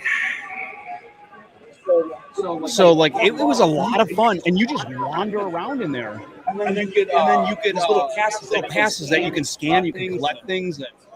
The Q Pass. It's It's like an interactive quest thing. Like this. I know this is probably. I mean, it's geared towards all ages, but this feels like it'd be a blast.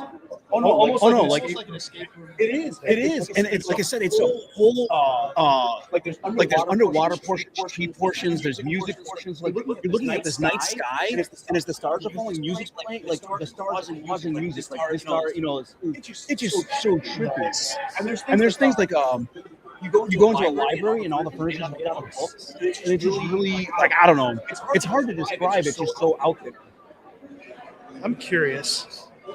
See, I turned you on to something that's just like Yeah, well, when I go out to Denver, I'm gonna talk to my buddy. Be like, we need. it's right by the stadium out there, the football stadium. Like literally right there. I'm just glad when he opened up the browser, it wasn't XBids.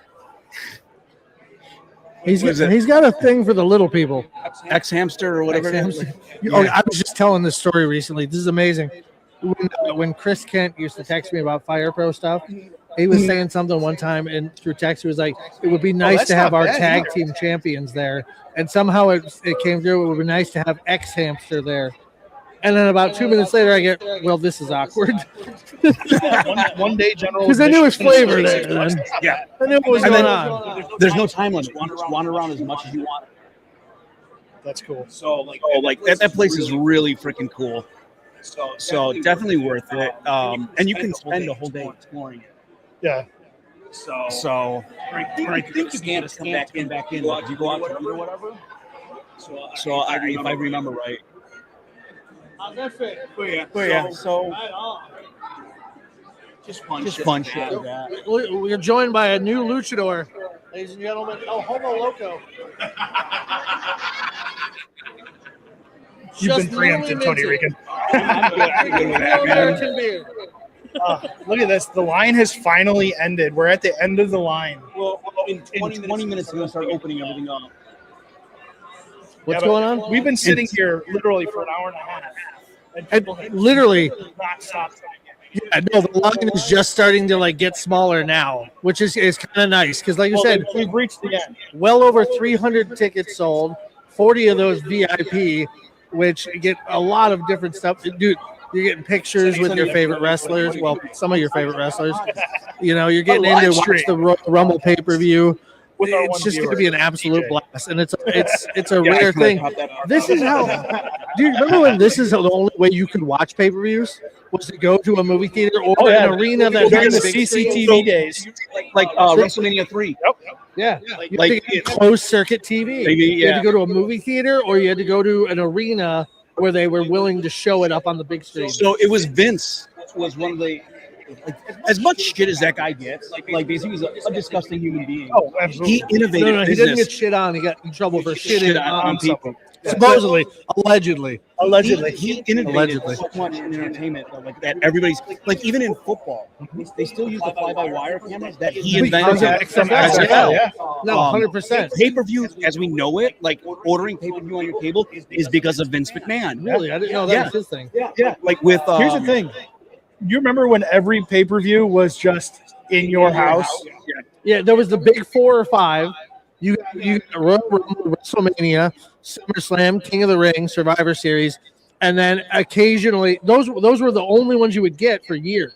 Yeah. For years we got 4. Then they added King of the Ring, and then once they did it once a month, it was those 5, and everything else was in your house subtitle. Right. Beware of dog or cold. We just watched Beware of Dog the other day. we were just watching Beware of Dog because Beware of Dog was the infamous in your house where the power went out with Sabio Vega and Owen Hart. Right here. WWE made pay-per-views a consistent business model.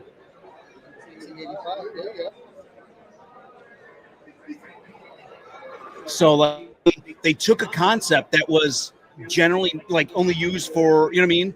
And they took it and they moved on with it. And there's so many things like that this guy like took and companies were selling when he came along. How many like had these big merch departments? How many companies?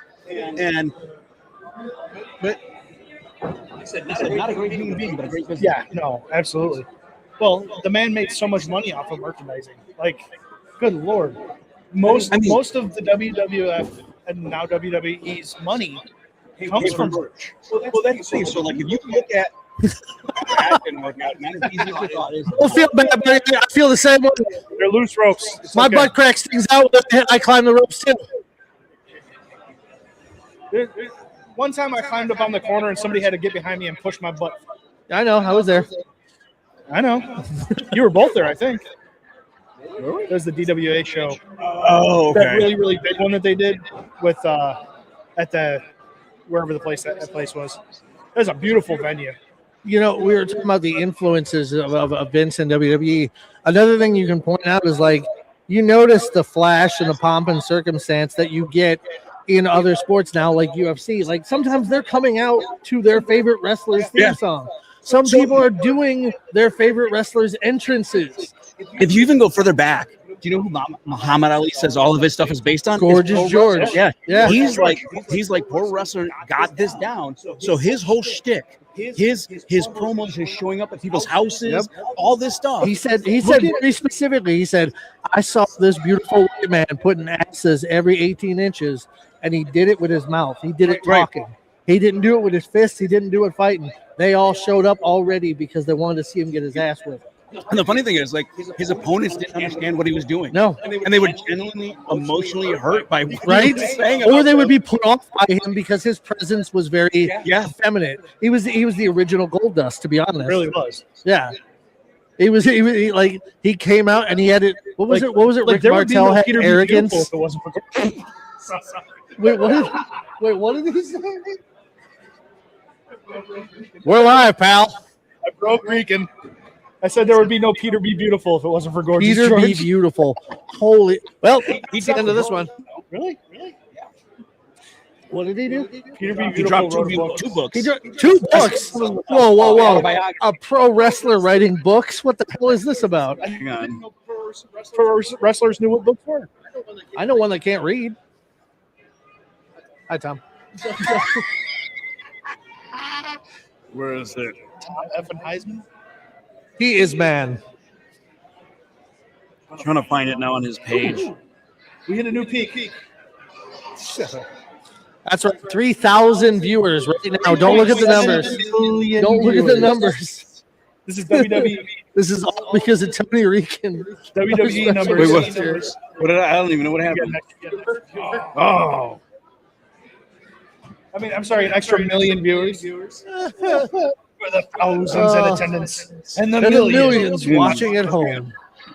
And the 300 that are going to go watch it inside here with us. And the 3 that are watching. How 2 that are watching. How much you want to bet we get stuck in the overflow theater with the jabronis? Yeah, we are. Okay, now I can't find Tony it. Tony will be in the nice theater sitting next to like Jacqueline or some shit like that. He'll be in Rikishi's seat. Well, that's because Jordan's like, I need. Oh, you son of a bitch. So that is exactly what I was doing. There. The new Facebook mobile moved everything around. So I was like, yeah, I don't know where it's it weird because you go to you click on your icon now and it brings you straight to your page, where before it used to bring you to options. That's disasters, right? Hey, okay. Sorry, Pete. There it is. So wait, so is this actually about him? This is more of a biography. I believe it is. This one's a biography. Then I think you got a. And I was saying this. I was like, oh, here's this. I think this is the other one. So it's actually like, I mean, again, I mean, listen, I pimp my books out all the time. Show it on camera. Show them.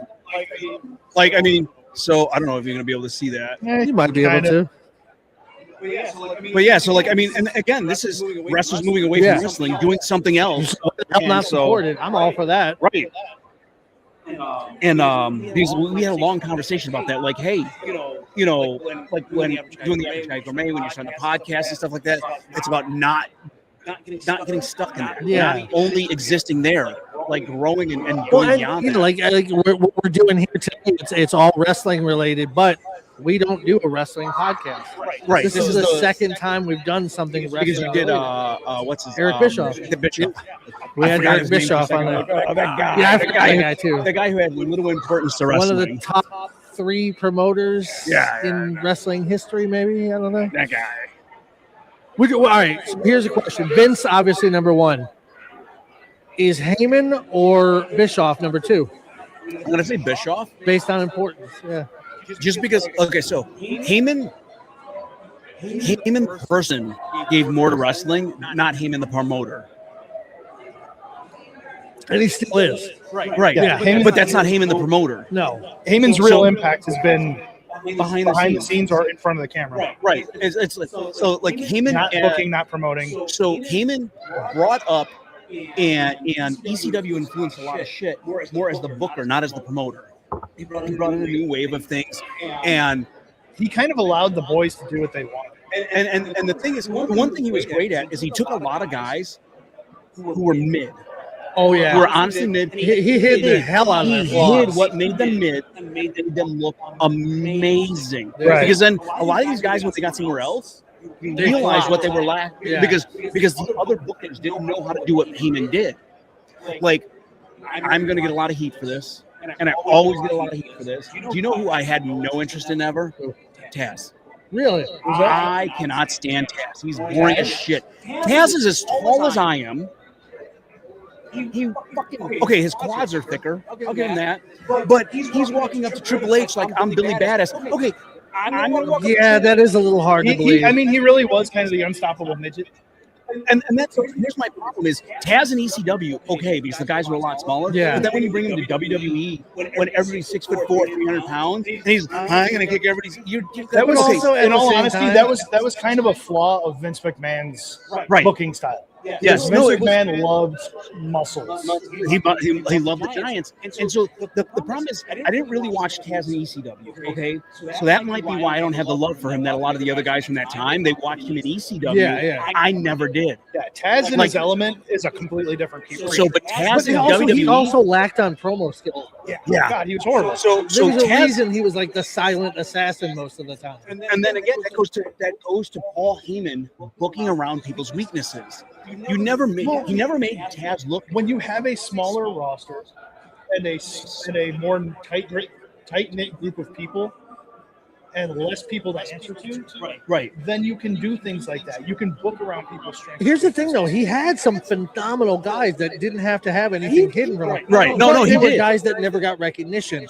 I liked guys like Chris Chetty. Mhm. I liked like Julio De Niro and all those dudes. Like I liked Kid Cash, not the greatest wrestler, but cool as shit. RVD and Jerry Lynn. You're right though. Show me one match where Taz with anybody else can compare to what RVD and Jerry Lynn together. Right. You know what I mean? Yeah. Jerry Lynn, love that guy. One of the nicest human beings on the planet. He turned fucking Hack Sandman into a goddamn legend. Hack was a pile Steve of Cream dog that shit. was my ECW Yes. guy. Especially once he went into the trunks and dyed his hair blonde. It became old school the king of old school. King of old school. Yeah. Trivia note: Steve Carino was the first ever professional wrestler that I met and took a picture with Right on. So at the IA tournament. It's another finisher that kind of people have forgotten about. The old school expulsion because it's kind of actually difficult. Like, Do you know have what to needs to hook. get brought back? You have to hook like a scorpion death drop and turn into a neck breaker. Do you remember Horning's finisher? The Golden Shower? Who's?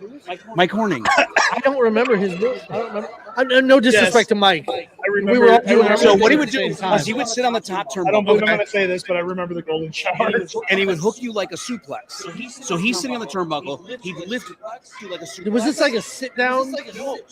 No. So what would happen is he's sitting on the top turnbuckle. He's got you like a suplex, okay? And he'd swing you down. Your feet would never touch, and he'd do a blockbuster. Really? Yes. Oh, it was really good when it went off. Yes. And Horning was good enough to pull it off almost every He time. knew how to dip you so your feet couldn't touch. So you were going and then up he'd and then swinging down and back bumping, and he was going with over. Yes. Wow. Yes. So he'd grab you. So he'd sit on the turnbuckle, pull you in, pump you up like this. He'd stand up and go And snap you over. Yeah, like You know, I just saw a video recently where Buff Bagwell was talking about the fact that he is the one that invented the blockbuster. And he's like, listen, I did some cool things in wrestling. I was part of the NWO. I won some titles. You know, I was Rookie of the Year at one point. But I think that's my favorite thing because I created something that guys are still doing now. He goes, Still doing to the day, he yeah. even said it. He's a problem. He's like, there's guys that are fans of me.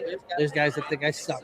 But no matter what, you see this move is going to sit here. and You're gonna- I'm the one that invented it. My legacy's It's gonna like be Mark here. Henry with the roll through and the pickup. You know, like he got real emotional about that, Yeah. and he should, because how often do you create something like that? You know, And somebody that big doing it. right? Like, Look at these guys. the athleticism of Mark Henry. I thought that kid was going to spear the other one. Hold on, I'm turning the camera on them just in case anything happens. I'm recording someone's kids without their Oh, permission. he's pulling him.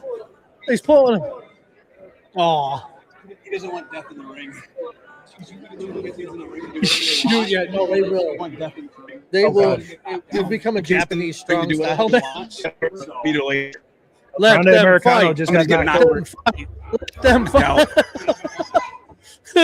Barbed wire. Oh, Okay, hold on. light tubes. Hold on. You got a Jey Uso shirt on. Dead match. Shoot, that's you.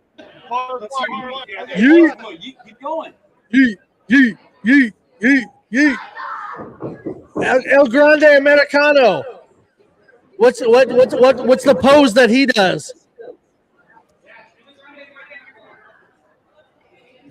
There it is. There it is. What do you? Oh, he's got the warrior. Shake the ropes. Do this.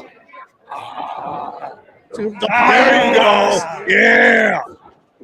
And then we got the Latino World Order. The LWO. T-shirt. I love that T-shirt. He's repping my people there. The LWO. Right?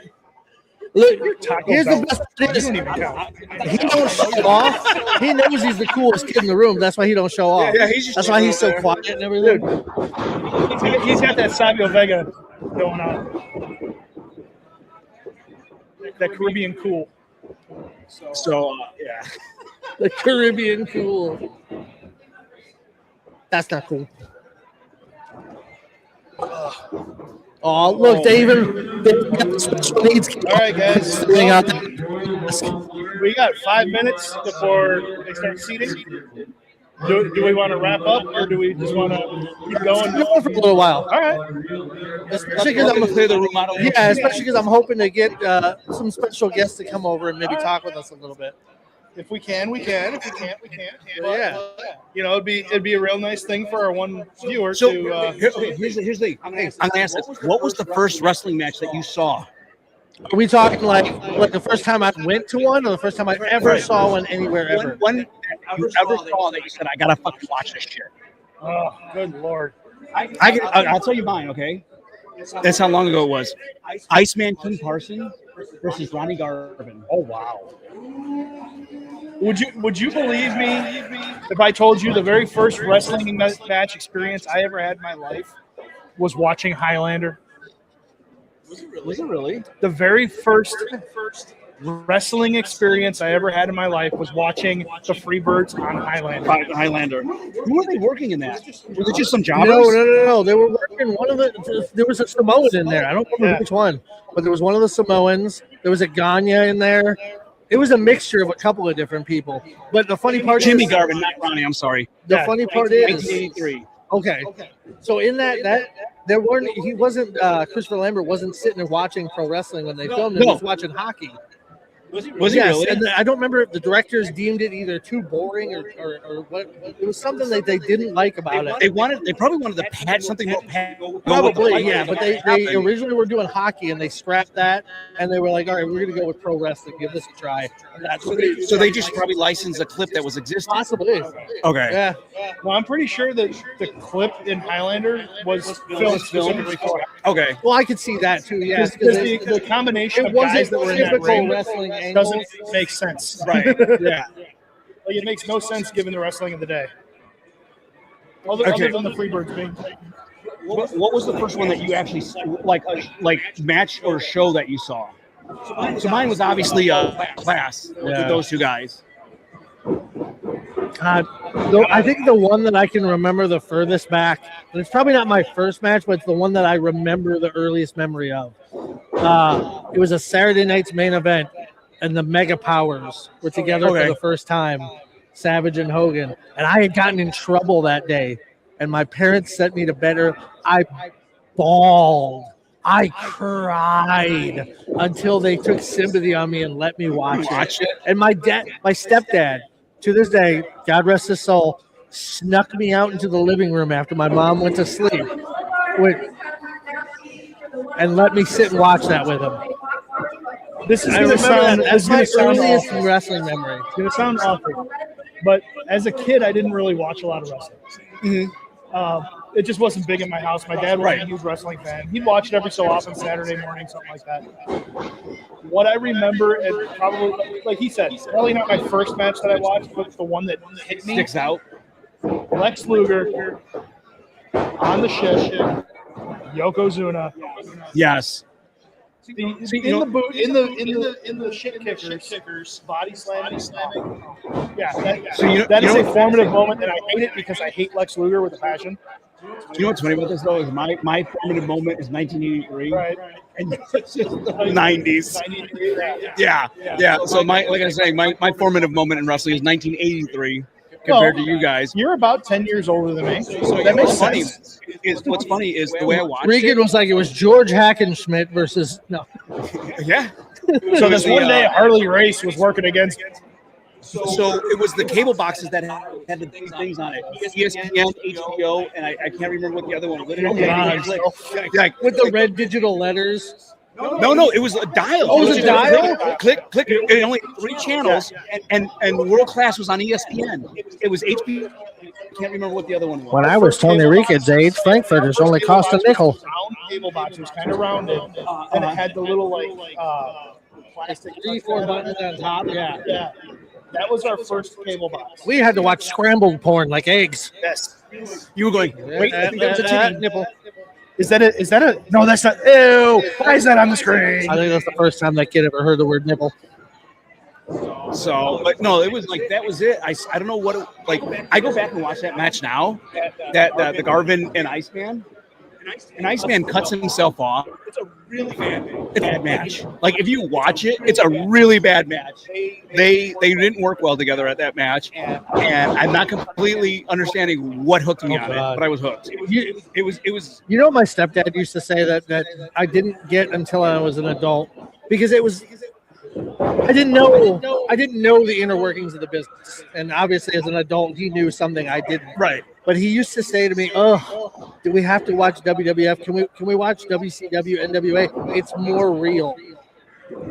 And he used to say this to me. I never got that until I was older. You never understood what I was able to go back and watch stuff. Were you WCW or WWF? I was WWF. Okay. Yeah. So I got out of wrestling because I graduated high school in like '92, and that's when WWF was going downhill. See, when I was in high school, when I was in high school when the NWO happened. So I got out of wrestling in like '92. So I didn't watch a lot after '92, and then I started to get back when WWE was in their Attitude Era. Yep. So I started watching again in like '99, '98, '99, something like that. And so that's where I started watching again. Yeah, because the Attitude Era started as a direct response to NWO. Right. So, and that's why I ended up WWF, not WCW. Because when I turned back on, I turned on, and it's when WWF was climbing again. Yeah. And when they were eclipsing, so I just went straight back to that. And then too, that's at the point when WWF now had Rey Mysterio, they had the Hardys, they had So I'm watching this and I'm like, and even though the Hardys are still 6 foot something, they're small.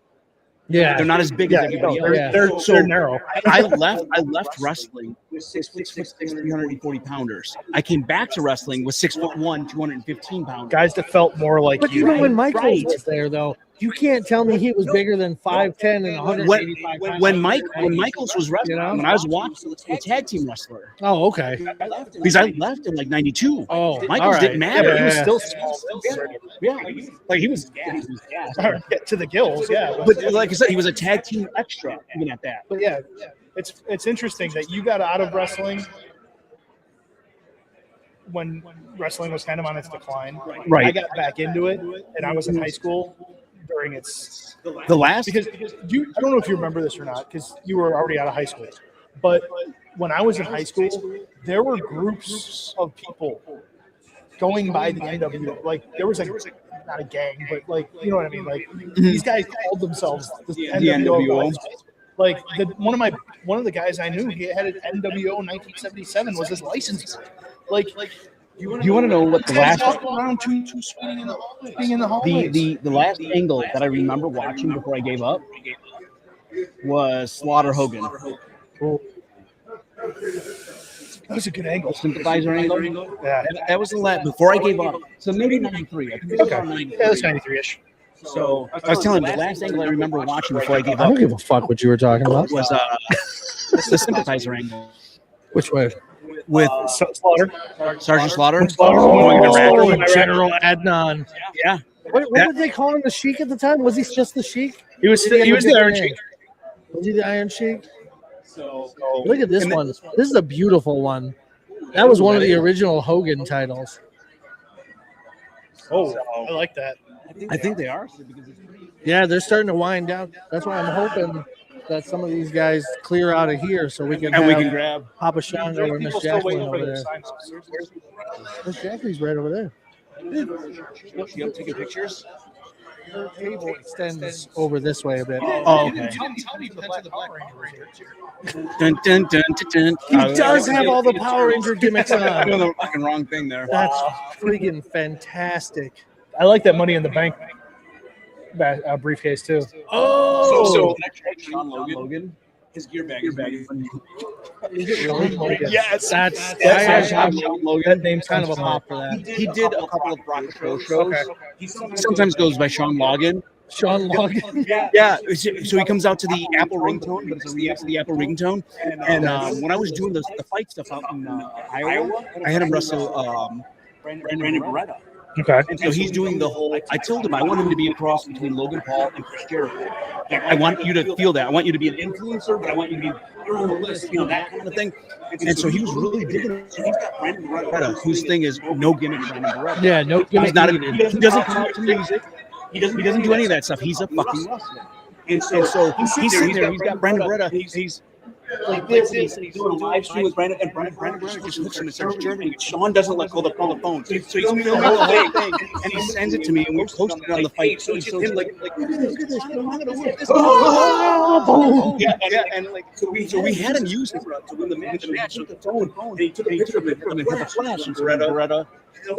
I want to lean into it. I wish I could remember his name, but there was a guy we used to bring into Fire Pro every once in a while, and he had to be 5'7", 5'6", 150 pounds, but he wore Andre's singlet, no knee pads, simple black boots, and he worked as if he were the Was it Giant. Jeff King? I think it was. That sounds familiar. Yeah. Old school Jeff King. Because he used to do Tim Lyle. Back when I did Tim Lyle stuff. Yes, Jeff King. And I always got the biggest kick. He was real quiet. He wasn't rude. But He was a real nice quiet, guy, kept too. to himself. So I never really got to know him much, but I loved watching. He worked like Andre. He moved like him. He was a little bit taller than me, but thin. Yeah, like he was super thin. He was like And about as big around as my 165 wrist. most. like at most. I think he actually kept himself in on purpose. Like it was so funny. That was one of those guys that like I really enjoyed.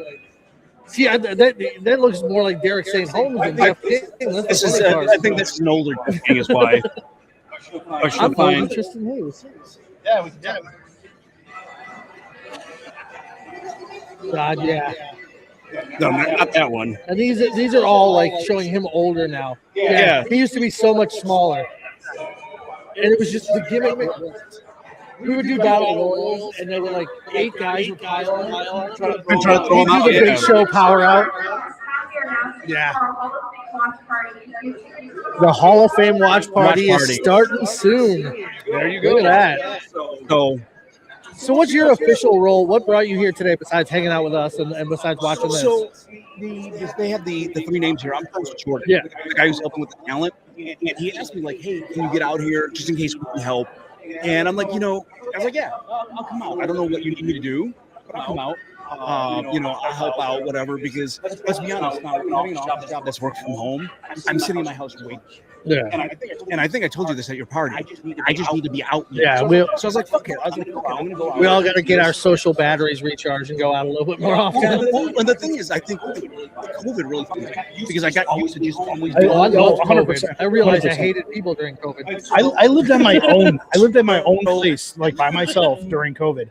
It was the happiest I've been in my life, but also the most depressed. So, but my problem is, so like that's the thing is, so like with the work from home, I literally wake up, go over to my desk, sit there all day, and then like I'm doing my because I'm a data analyst, so I'm doing this, and I go to do Average Guy Gourmet, and that's the extent of the movement I have, and that's the extent of the movement I have in a day. Because my home computer's here, my work computer's here.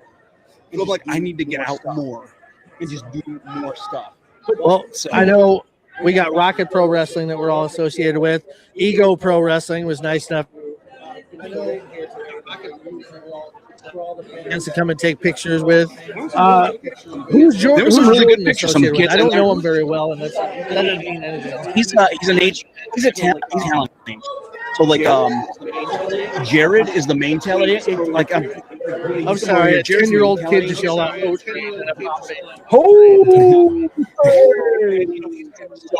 So he's the guy who like reaches out to talents, works the deals, and all that. Because you call the guy. I need a name for my show. And what? I had a really weird experience last year with that.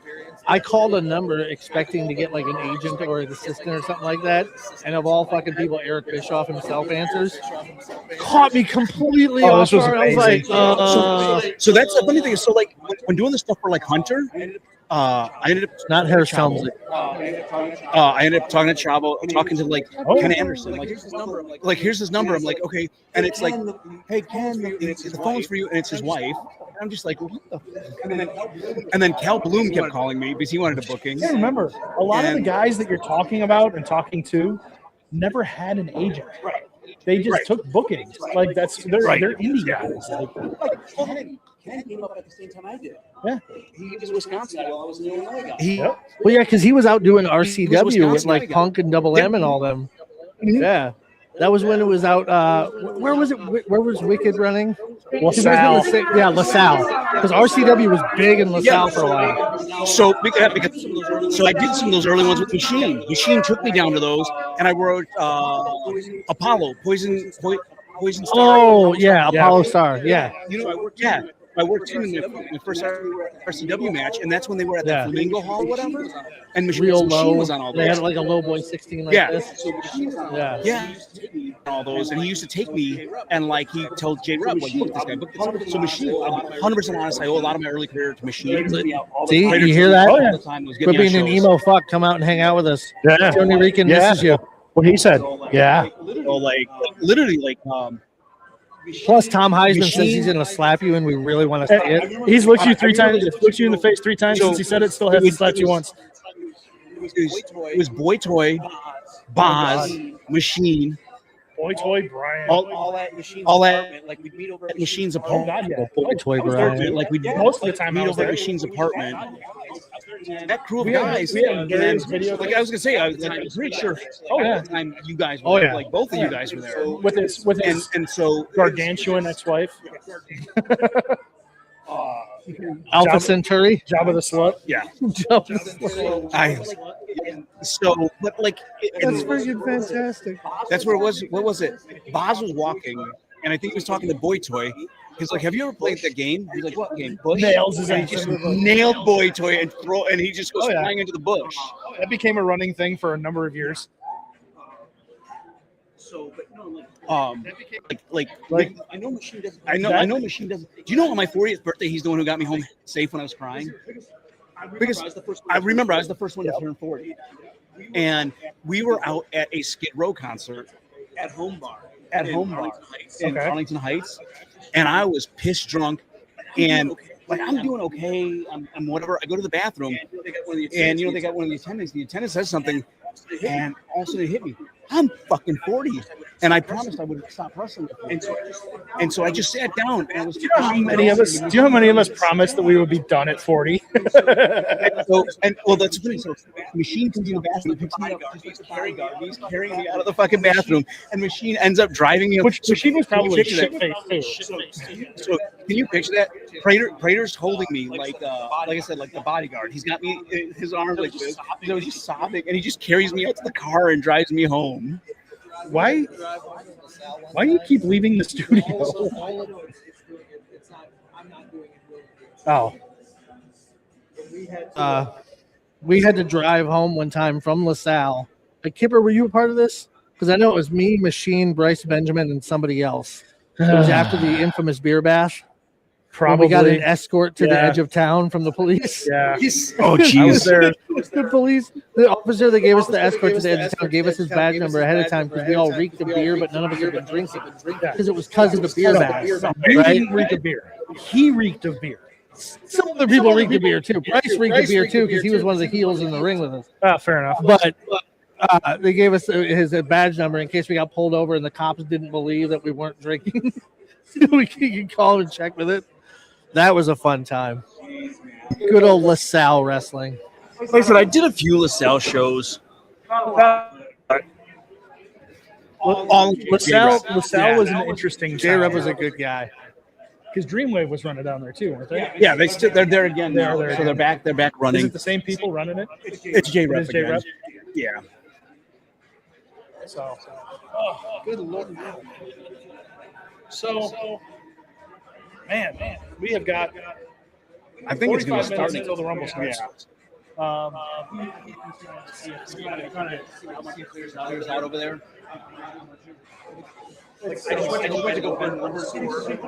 Oh my God! From just this needs a mat right here. What it needs. It needs like we got the stools, but like I was sitting there and I'm like, I don't feel comfortable sitting. No. I'd rather move. I'd rather be mobile. He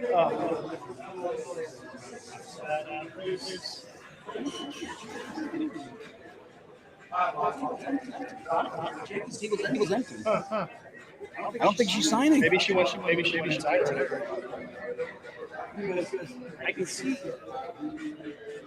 right now.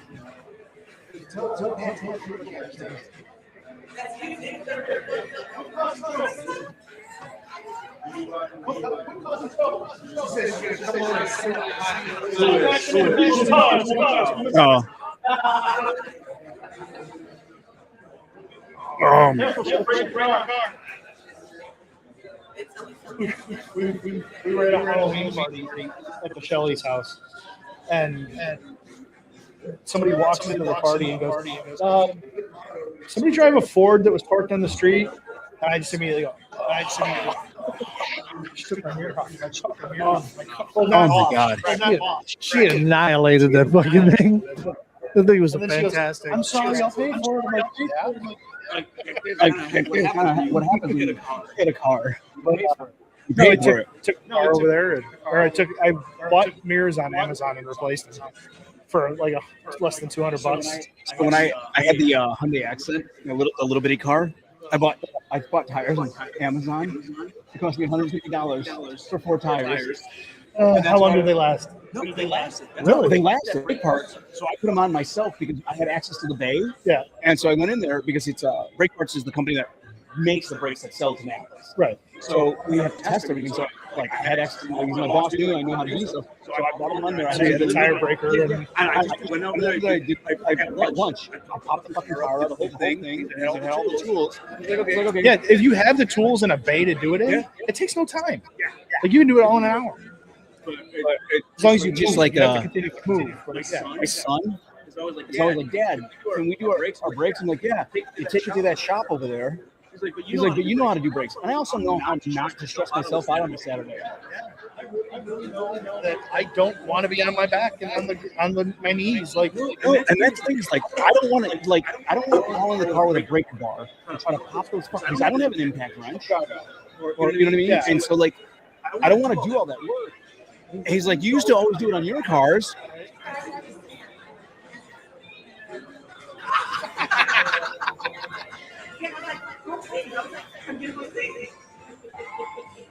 oh.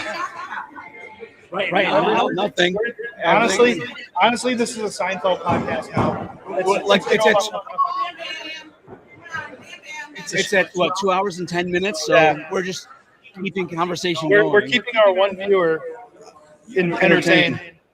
Yeah. Currently, we have one live viewer. One live, yeah. It was 0 a couple minutes ago. No. It bouncing between 5 or so. Oh, okay.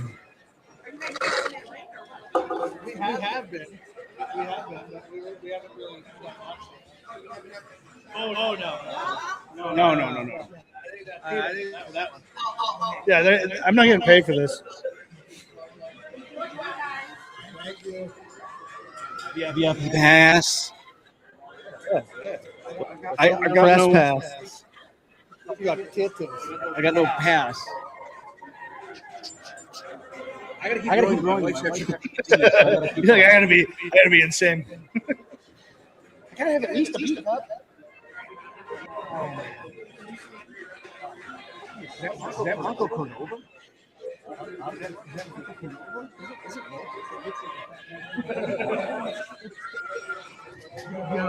Is it? Yeah. It does.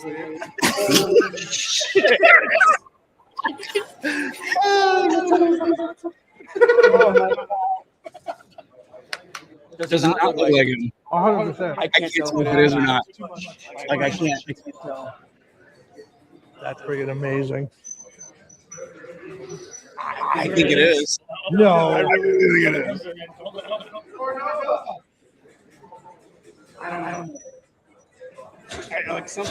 Sometimes it looks like. Look how grown up we are. We just yell at people from across the room. Just yell at them.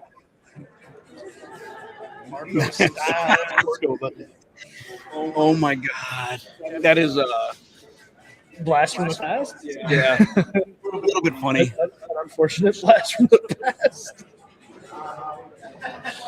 Why unfortunate though? I don't know.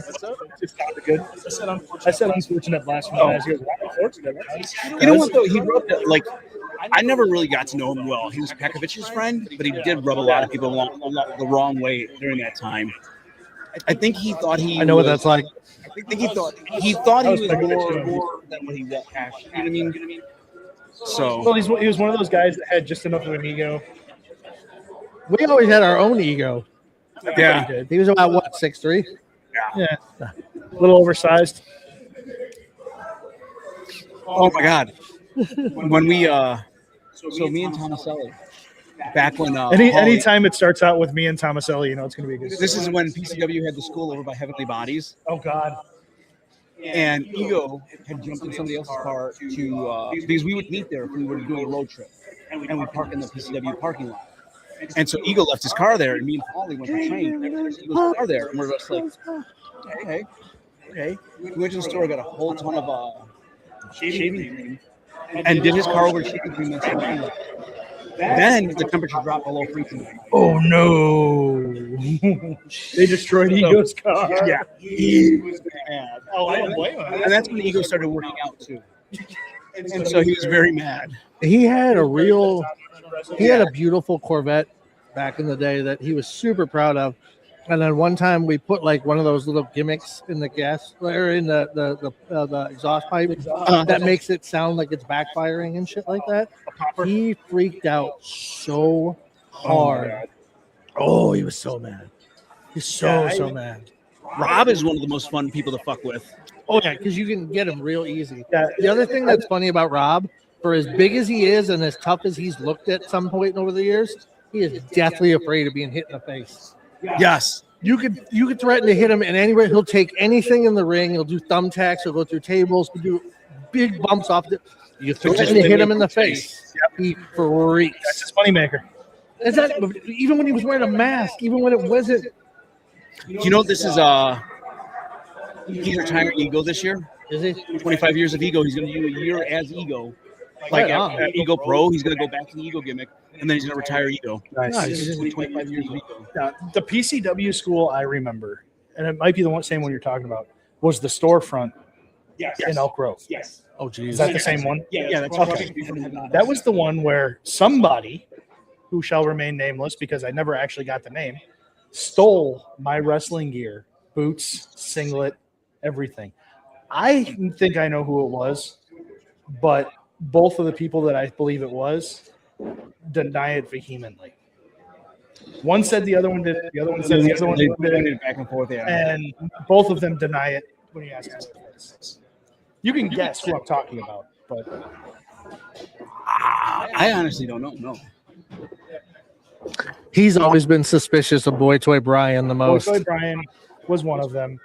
And his old partner. And the other one I'm not allowed to married- talk about yeah. because he's a respectable businessman now.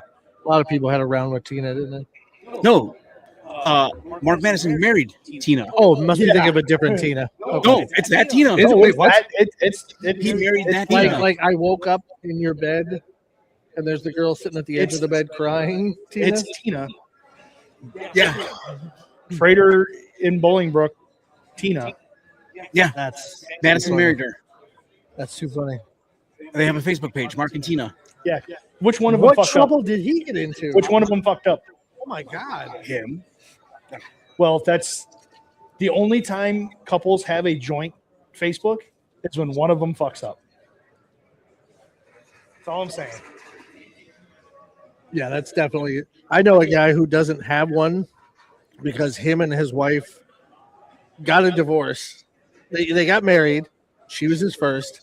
They got a divorce. He went out and started going wild for like 2 years. Then they went back to her. And I don't know if she said he couldn't have it or if he just deemed it was bad news for him. But now she has social media and he hasn't had it in like 15 years. Number one. I don't remember his first name. Mark and Tina. I saw him at a concert a while back too. Matter of fact, I think it might have been the one where I was. Remember when we were drunk? We bought the concert tickets, and I thought we were going to see Tool, and it ended up being Jewel. It was Train, Blues Traveler, and I thought Tool. We were we were sitting there super annihilated. tired, annihilated, and we were talking Well, not annihilated, but drunk enough for me to a misunderstand. couple of drinks in. Yeah. And we're sitting there and we're talking about it. I kept saying drool. Kept calling Yes. her drool instead of jewel on purpose. And by the end of it, I was He so was so confused. I convinced thought we that were going to see Train until and Tool. day of the concert. Like And by the literally, way, just right for the before we record, left. Jewel now in concert looks like that really cool aunt that used to sneak you weed. Oh, 100%. Like she just got that overall Like look. when the cousins at a picnic go on a walk together, she's the only aunt they'll let go with. right. Probably because she has the closest best thing to a shit. girl. She has the best Okay. shit. So maybe they got rid of their page. I don't know. Dude, I don't really. People think that everybody scrolls through Facebook and everybody's looking at everybody's pages. I always have to tell people constantly because they'll be like, "Oh, did you see what I posted?" No, I didn't. I used to get that all the time. I It's kind like of post and ghost now. Like I don't go to people's pages. I know Kipper sees some of what I post Every so often, yeah. because I post like the TV show and movie reviews. Yeah, And I only see your shit because I doom scroll videos. yeah. Like I'm going through TikTok and Instagram, so I'll see Average Guy Gourmet and I'm like, oh, like Tony. So I did a. Have you seen that that Euro hack? How to make Euro meat at home? Oh, Like by baking it. I made a Puerto Rican version of it. you don't make a Puerto Rican version of everything. So basically, what you do And I is hate you the fact that it's all fucking delicious. you season your meat and like basically you put it between two pieces of parchment paper and you roll it thin, then you roll the parchment paper up and you make a bunch of those, and then you bake it. Oh, And then so you get this thin meat that's baked, and then what you do is what I do is then I take it out of the parchment paper, lay it, and put it on the broiler so it gets a little bit of crisp on it. And then you take the pitas, and what I did is, with Puerto Rican stuff, I did the mayo chip, the garlic mayo chip. So I took the pita, put garlic mayo chip, and what I did is I did a pork beef blend with some Puerto Rican seasonings for the meat. Then I took plantain fries, so like those dones, but as fries, put that on there, and then some pickled onions. And I call it a burrito gyro. that's amazing. So like, it actually looked really good too. You guys want to hear how dumb I am? My uncle passed away 2 nights ago, and I tagged the wrong. I thought I tagged my sister in the post about it. I tagged a different Cassie altogether. So I received a message from somebody saying, "Sorry about your uncle, but I'm not your sister." God damn. Now Like I I am said, so hungry. I did a short of that that'll be coming out next week. So What's the sauce that's on there? that's it. Okay, so it's mayo, ketchup, and mashed garlic. Fancy sauce. So it's burger sauce basically. Yeah. So that's what like Puerto Ricans use on everything. So Ketchup, mayonnaise. I'm so picky in Which is particular funny with the because shit that I mayonnaise eat. is so focused on being a white people thing. no, so that's why they put garlic in there. Now, the garlic makes it better. The garlic makes it So, less okay, from the Isle of Caucus. Have you ever had garlic confit? What is it? Garlic confit? I don't even think I've heard of it. Okay, so I might have had it, but didn't know what it was called. So you take garlic and you put it in olive oil with a bunch of seasonings, and you bring the olive oil to a boil, then you put it in the oven, and then they bake the garlic in that olive oil. Then what you do is when you take the garlic out, you leave it in the olive oil, it becomes mashable and spreadable. So it becomes like a spreadable paste garlic. So what I do is I then take that. So what I do though is when I take my bacon jam, I take all the excess bacon grease. I make garlic confit with bacon grease. Okay. Then you have that bacon grease that's infused with garlic. I use a little bit of that with oil and egg to make mayo. Oh, that's dangerous. That's Because dangerous. so it's a garlic bacon infused mayo. How are you not 400 pounds? Because he doesn't eat what he cooks. I know. I've I eat seen very little videos water. and pictures. I've been in your garage. I've been in your basically kitchen. a sauna. No, like I've got the sauna and the full function. I'm like, everything. Jesus. So I've been in your kitchen. I see where your food is Why do made, we have the diabetes and you don't? right? like Because we don't have an in-home gym. like a sauna. no, I literally work out an hour a day at home, and then I jump in the sauna. So, but no, I limit how much I eat. Yeah.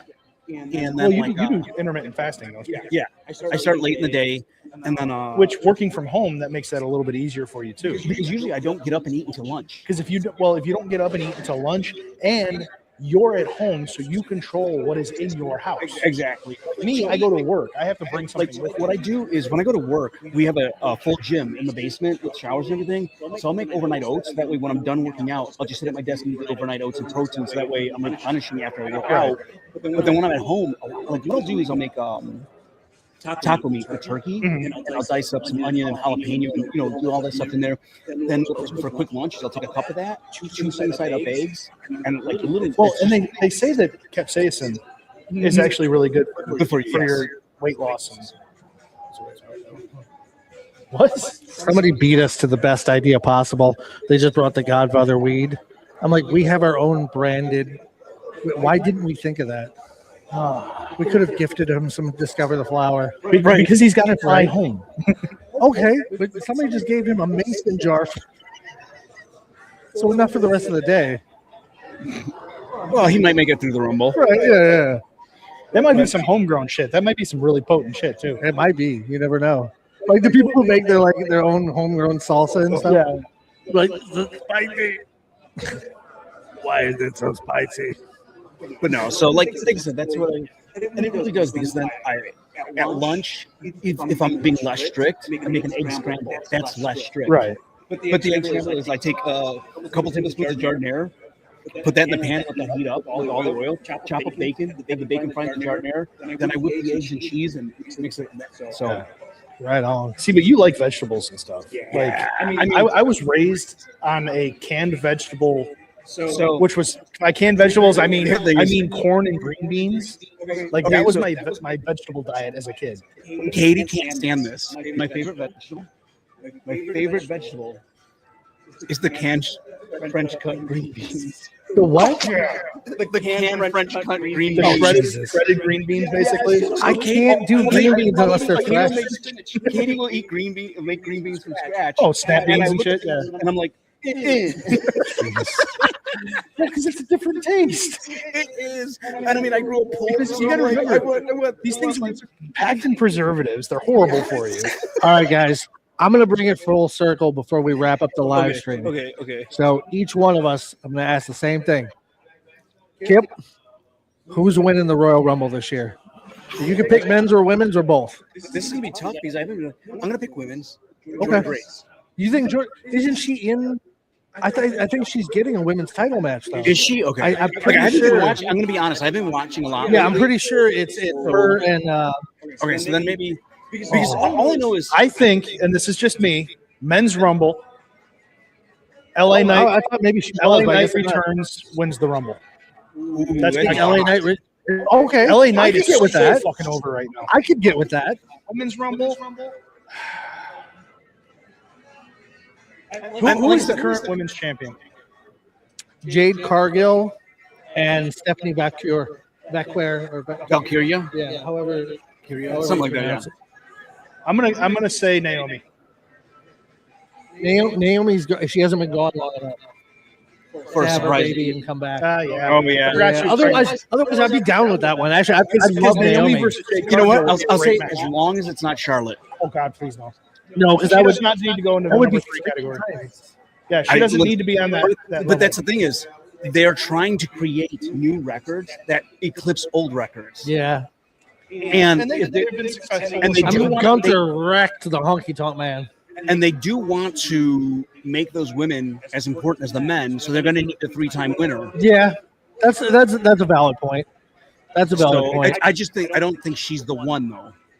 Yeah, Like, I know they bet on her early on, but I don't think she's the one anymore. You know who else I think could win the men's? Breaker. Breaker could. Breaker very well could. I could see. Here's the thing: he doesn't need it, but he could do it. He doesn't need it, but could we see Roman come back and do it? I don't want to see Roman. Is Roman out for medical again? No. Okay. No, he was filming a movie. Hot take: Maxine Dupree. Maxine Dupree. I don't hate that idea. I Do you really wanna know? don't. Yeah. I don't know. Like not Nia Jax either. No, please not. Well, Nia Jax, I don't know if you've seen this or not. I- Nia Jax has lost a bunch of weight. I wish I knew about contracts and I was up on stuff as much as I used to be. Wouldn't it be kind Jordan of Grace cool? is going to be in the Rumble. Okay, so like I'm gonna go with Jordan Grace then. Like just be poops and giggles. Oops, I'm gonna go poops and giggles. I've been swearing time, but now I'm going poops and Right. giggles. I don't know why she's been gone for a while, so I might be speaking out my ass and it's not possible. In all fairness, But Bianca Belair would be a cool one to see list come that I back. brought up, that's 17 of the potential 30. Oh yeah, you're gonna have like Trish and Lita and I mean, all the older ghosts of Mae Young and just Mae Young's hand. yeah. So, but yeah, like How about that for a surprise for the men's Royal Rumble? The baby No, hand? no. Dead serious. the gobbledygook. I would pop hard if Mark Henry came out tonight. 3-6 Mafia hits. Somebody go and get their ass God. kicked. I don't know. Somebody You think go Mark get could their actually ass do? kicked. Oh yeah, Is he? he's lost a bunch of weight. I haven't heard anything about him being in shape where he can't. So why not? I just don't know the dumping out part. The dumping out part. Yeah, getting dumped out. Well, he might just have to win it like the Sheik in the gimmick battle royal. Yeah, there's the men. 17 of the men's spots confirmed as of Thursday. Okay, all right. Here's a funny premise. Or come back and do it. AJ Styles loses the match against Gunther, but because it's still his retirement night, goes in and wins the Rumble. And then says, you know what? I don't need the title shot. You know? So okay, Braun Breaker. Or Unfortunately, I could see Logan Paul going over too. You know what? which I That would don't like. surprise people. I don't like it. Catch people off guard. It would.